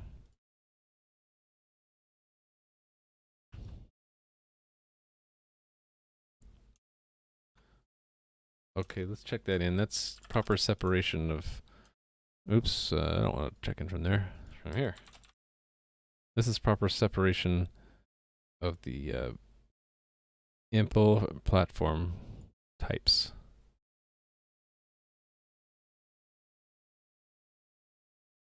Proper separation and naming of the info. Yep, okay. Fix declarations and names of private info platform for network endpoint. And comment's too long, but I don't care. I'm just gonna go with it. So sue me. Let's see. Okay, I'm gonna make this do the proper rule of 5. Next.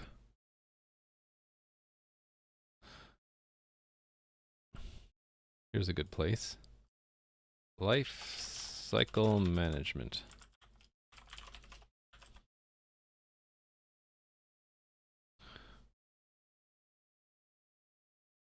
So, wait, oops. That moves to there. This one moves here. And this one moves here. And this no accept should go onto the copy and copy assignment, copy constructor, copy assignment. And discovered earlier in the stream that we can get away with doing that, which should be obvious. You should never throw a exception from a destructor, but we'll be explicit. And does everything else here have a good comment? I think so.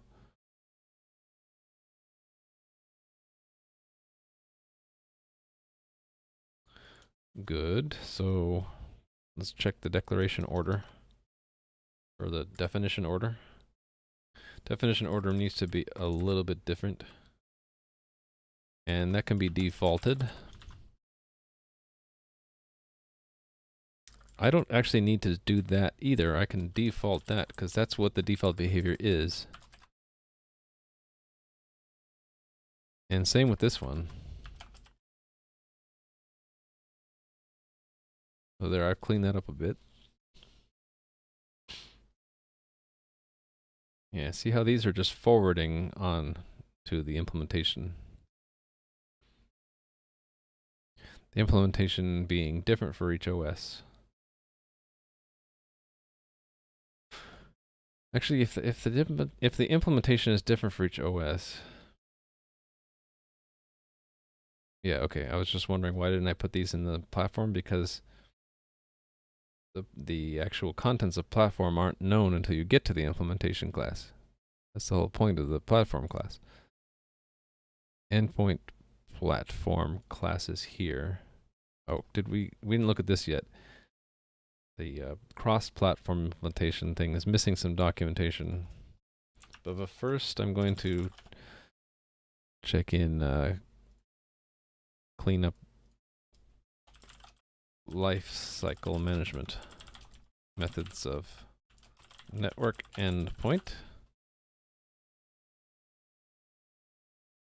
Now we're adding documentation for the cross-platform implementation of network endpoint. This is the IPv4 address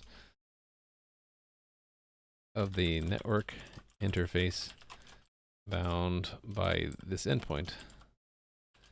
If 0, then all network interfaces are bound. That's a general rule of networking. 0 is a wildcard for all. This is the multicast or broadcast address that the network endpoint is either going to receive messages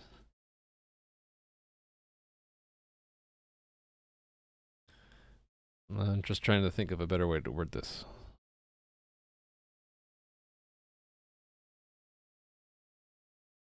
To which network endpoint is bound if in one of the multicast modes. There we go. And it'll say this is the port number bound by this endpoint. For this one, I'm just going to copy the text from mode itself and say this, not this is a different set. This is the configured set of behavior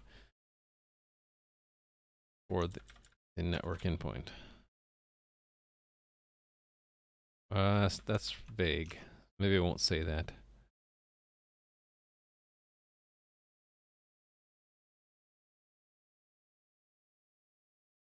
This is the set. This is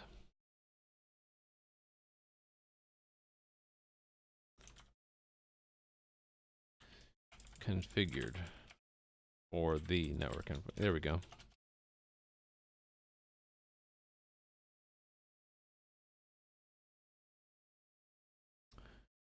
Okay, this is a helper object used to publish diagnostic messages. Exactly what it is. Alright, so let's divide our properties. Properties there and methods, which begin here, from our lifecycle management, which we don't need to comment. And we need to do rule of 5 or 0.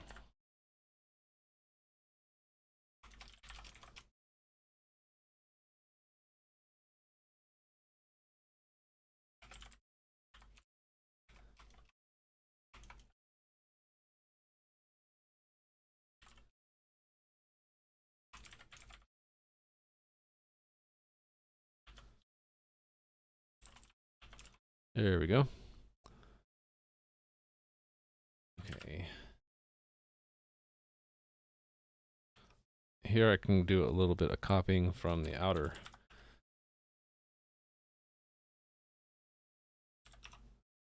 This method starts message or connection processing on the end, depending on the configured mode. Processor is, I think that's our worker thread.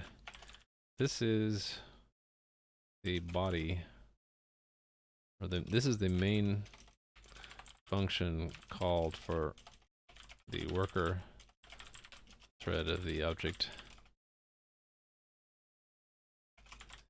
It does all the sending, does all the actual sending and receiving of messages using the underlying operating system network handle. Send packet. Copy from this send packet. Methods used in blah blah blah. And it's got the same arguments too. Close. Same. It's actually got an extra argument. I don't remember why I have that though. I should probably look and see why.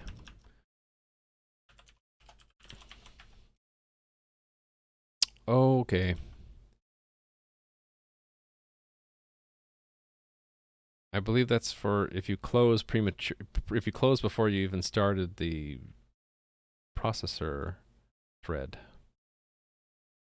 I don't think I need that stop processing though. I think it's all the processor is either joinable or it's not.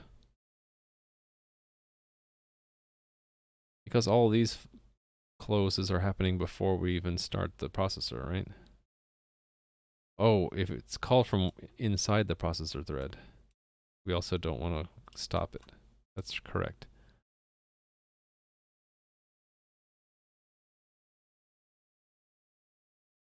Yeah. So we kind of do need that flag. Explain what that flag means right here. This flag indicates whether or not the worker thread should be joined if it's running. You don't want to join a thread from the thread itself. It's bad. And also you don't want to join it if you haven't even started it.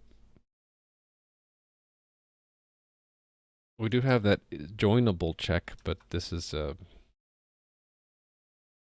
still needed if we're calling it from the thread itself. Okay, so we can copy that one's comment from here.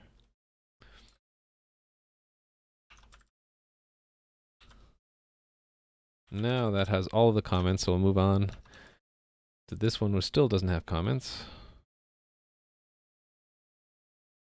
Okay. Actually, don't I have this exact thing in my unit tests? I'm looking for the test. There they are. Yeah.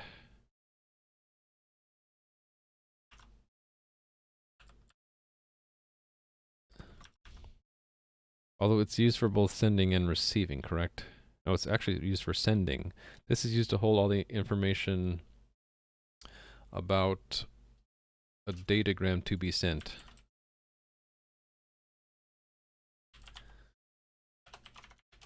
This is, do I have this commented? Yeah. And instead of the sender, it's the recipient. This is the IPv4's datagram recipient. Port.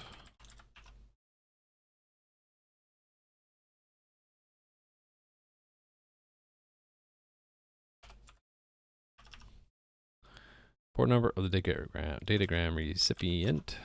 And body. Use body in one place, payload in the other. It's the same thing. This copy of the data. This is the message to send in the datagram. Was started. I'm not sure what that means exactly, so we'll search for it. Oh, it's WSA started. Right. I have that also documented here in the unit test. Let me copy that. WSA. Here we go. This keeps track of whether or not WSA startup was succeeded, because if so, we need to call WSA cleanup upon teardown. Exactly right. Okay. This is the operating system handled to the network, really not the network interface. This is the operating system handled to the,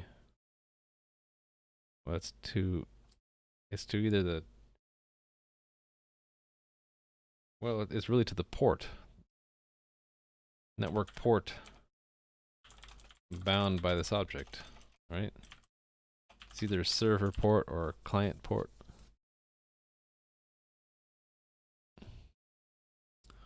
Processor. This is the thread which performs all the actual sending and receiving of data over the network.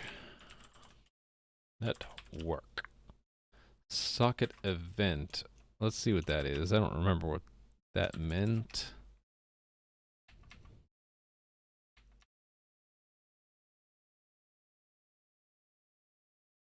Oh, yeah. Right, this is the event we use with WSA event select to wait for things to happen. This is an event used with WSA event select in order for the worker thread to wait for interesting things to happen with the bound network port. We can either accept a new connection, we've received a datagram, or we can send another datagram. Yes. Okay, next. Processor state change event. What is that?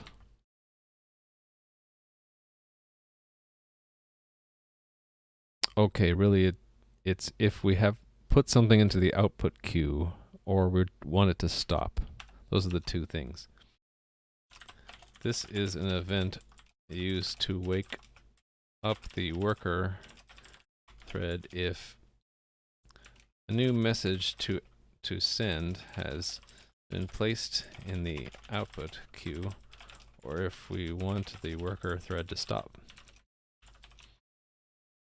And this is the stop one. This flag indicates whether or not the worker thread should stop. And this is used to synchronize access to the object from different threads, right? Maybe I should say that. Well, no, it's kind of implicit when we say mutex. Okay, this holds messages to be sent across the network by the worker thread.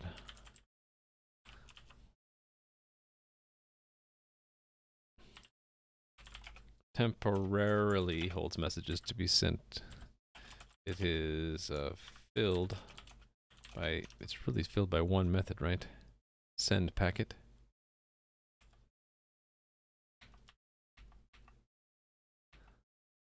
Yeah.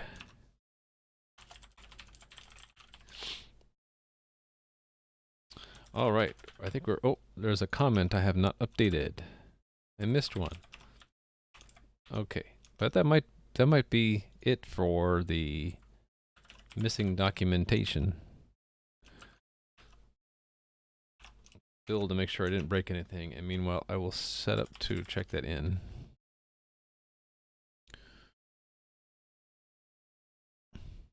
Okay, it's missing documentation. Rule of 5. That's all the changes we did.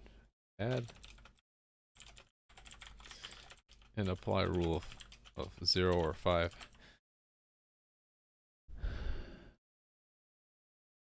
Let's run our tests. Still good.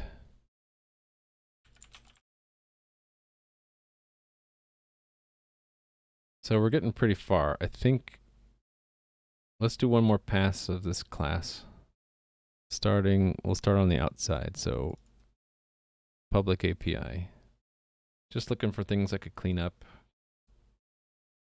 I'm wondering if, does network connection really needed? Yeah, okay. Vector is needed. Yep. Oh, and it needs standard int. Okay, we have standard int. We use size t. We do use size t, so I really want standard def as well. What? Bash on Windows? Yeah. I'll tell you why in a second.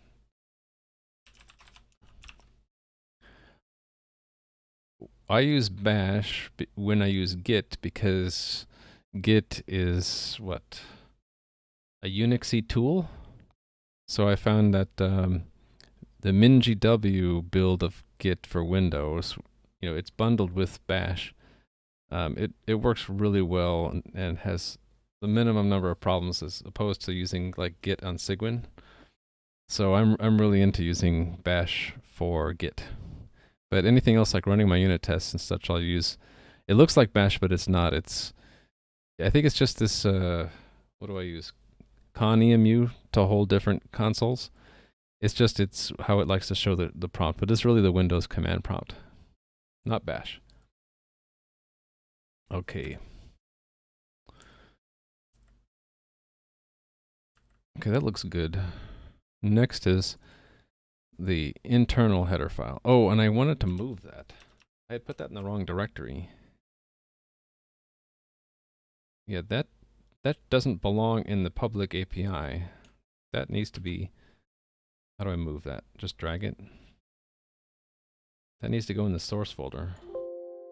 Yeah.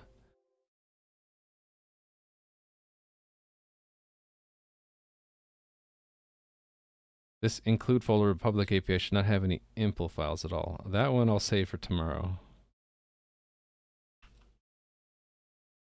I moved it, so I need to update my CMake file for that. Where's that? That is here. This one moves here. And probably it's going to cause some compiler problems because of the include paths being not right. Fix that right now.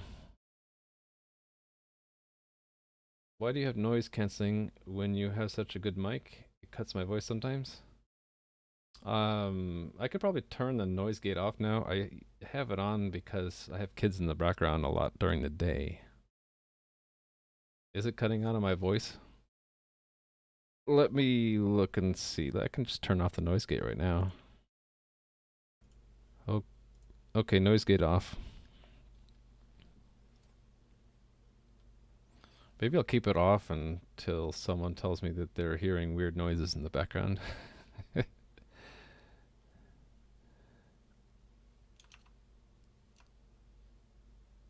I might have my noise gate on too aggressively too. That might be why it's cutting off. It could also be cutting off if I'm turning my head too far, because I'm using a dynamic mic and not a condenser. Alright, so the compiler errors because I moved the header around. Oh, what happened? Probably I lost my output log when it ran CMake and then reloaded the solution file. Okay, so that is now a local include. So it goes there. That probably fixes that problem too. Oh, it's one directory up from there. And I kind of want these to go with the other external. These are all external public APIs. These are internal APIs. Cannot open. Oh, yeah, this is an internal. To internal go back to external, I have to go SystemAbstractions again.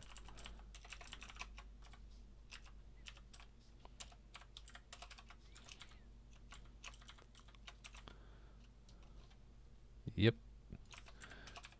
And put that in the external headers list. One more. It's an internal header now again, so it goes there, this goes here.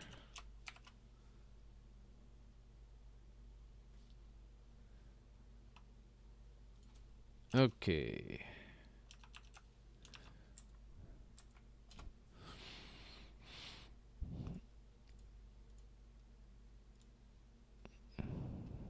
This was all moving, yeah. Move network endpoint impl, or really impl.hpp to source folder. It's not part of the public API. It doesn't belong there. Fixed.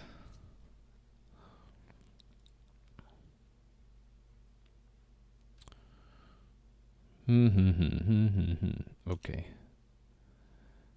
Next would be impl.cpp, I think.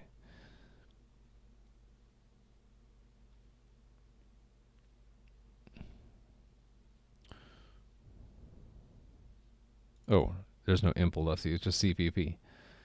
Let's see what shape this is in. It's actually very small because it's forwarding to the platform specific part, which is, it has its own internal header here.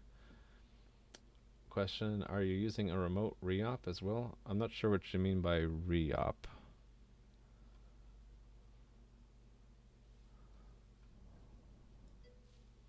Oh, repo. Yeah. I'll show you that. I'm actually using several different repositories. So I have a main repository at the top, which has a bunch of, like top level CMake license and all that. But I also have here a manifest file, which I use to track the 5 sub-repositories. So, one of them being Google Test, which is not mine. I'm pulling it in from Google. And so, like the library I'm working on now is in this repo, and then I have 3 others. I use a tool called Mugget that I wrote to manage pulling in all the changes that are upstream and pushing them back, kind of like Google repo for Android. So all the system abstraction stuff is in one repo, and the main top level is in another. And they're not public yet, but I plan to, when I get all the license stuff well understood and do some double checks with things, I'll probably make it public and maybe put it into GitHub. Someone was telling me they were having trouble getting into Bitbucket even for the public stuff, so I need to look into that. Okay, this is the Windows specific internal header file. It's in good shape. And now the Windows specific implementation. Okay. This could use some refactoring simply because it's long. This one too. What's this first one is what? The open. So the open function is long. So is the processor thread. That's long too. These other ones are okay. Yeah. So let me make a note of that. I'll do that in another stream. So that's not a hard case. That's a note. So plan some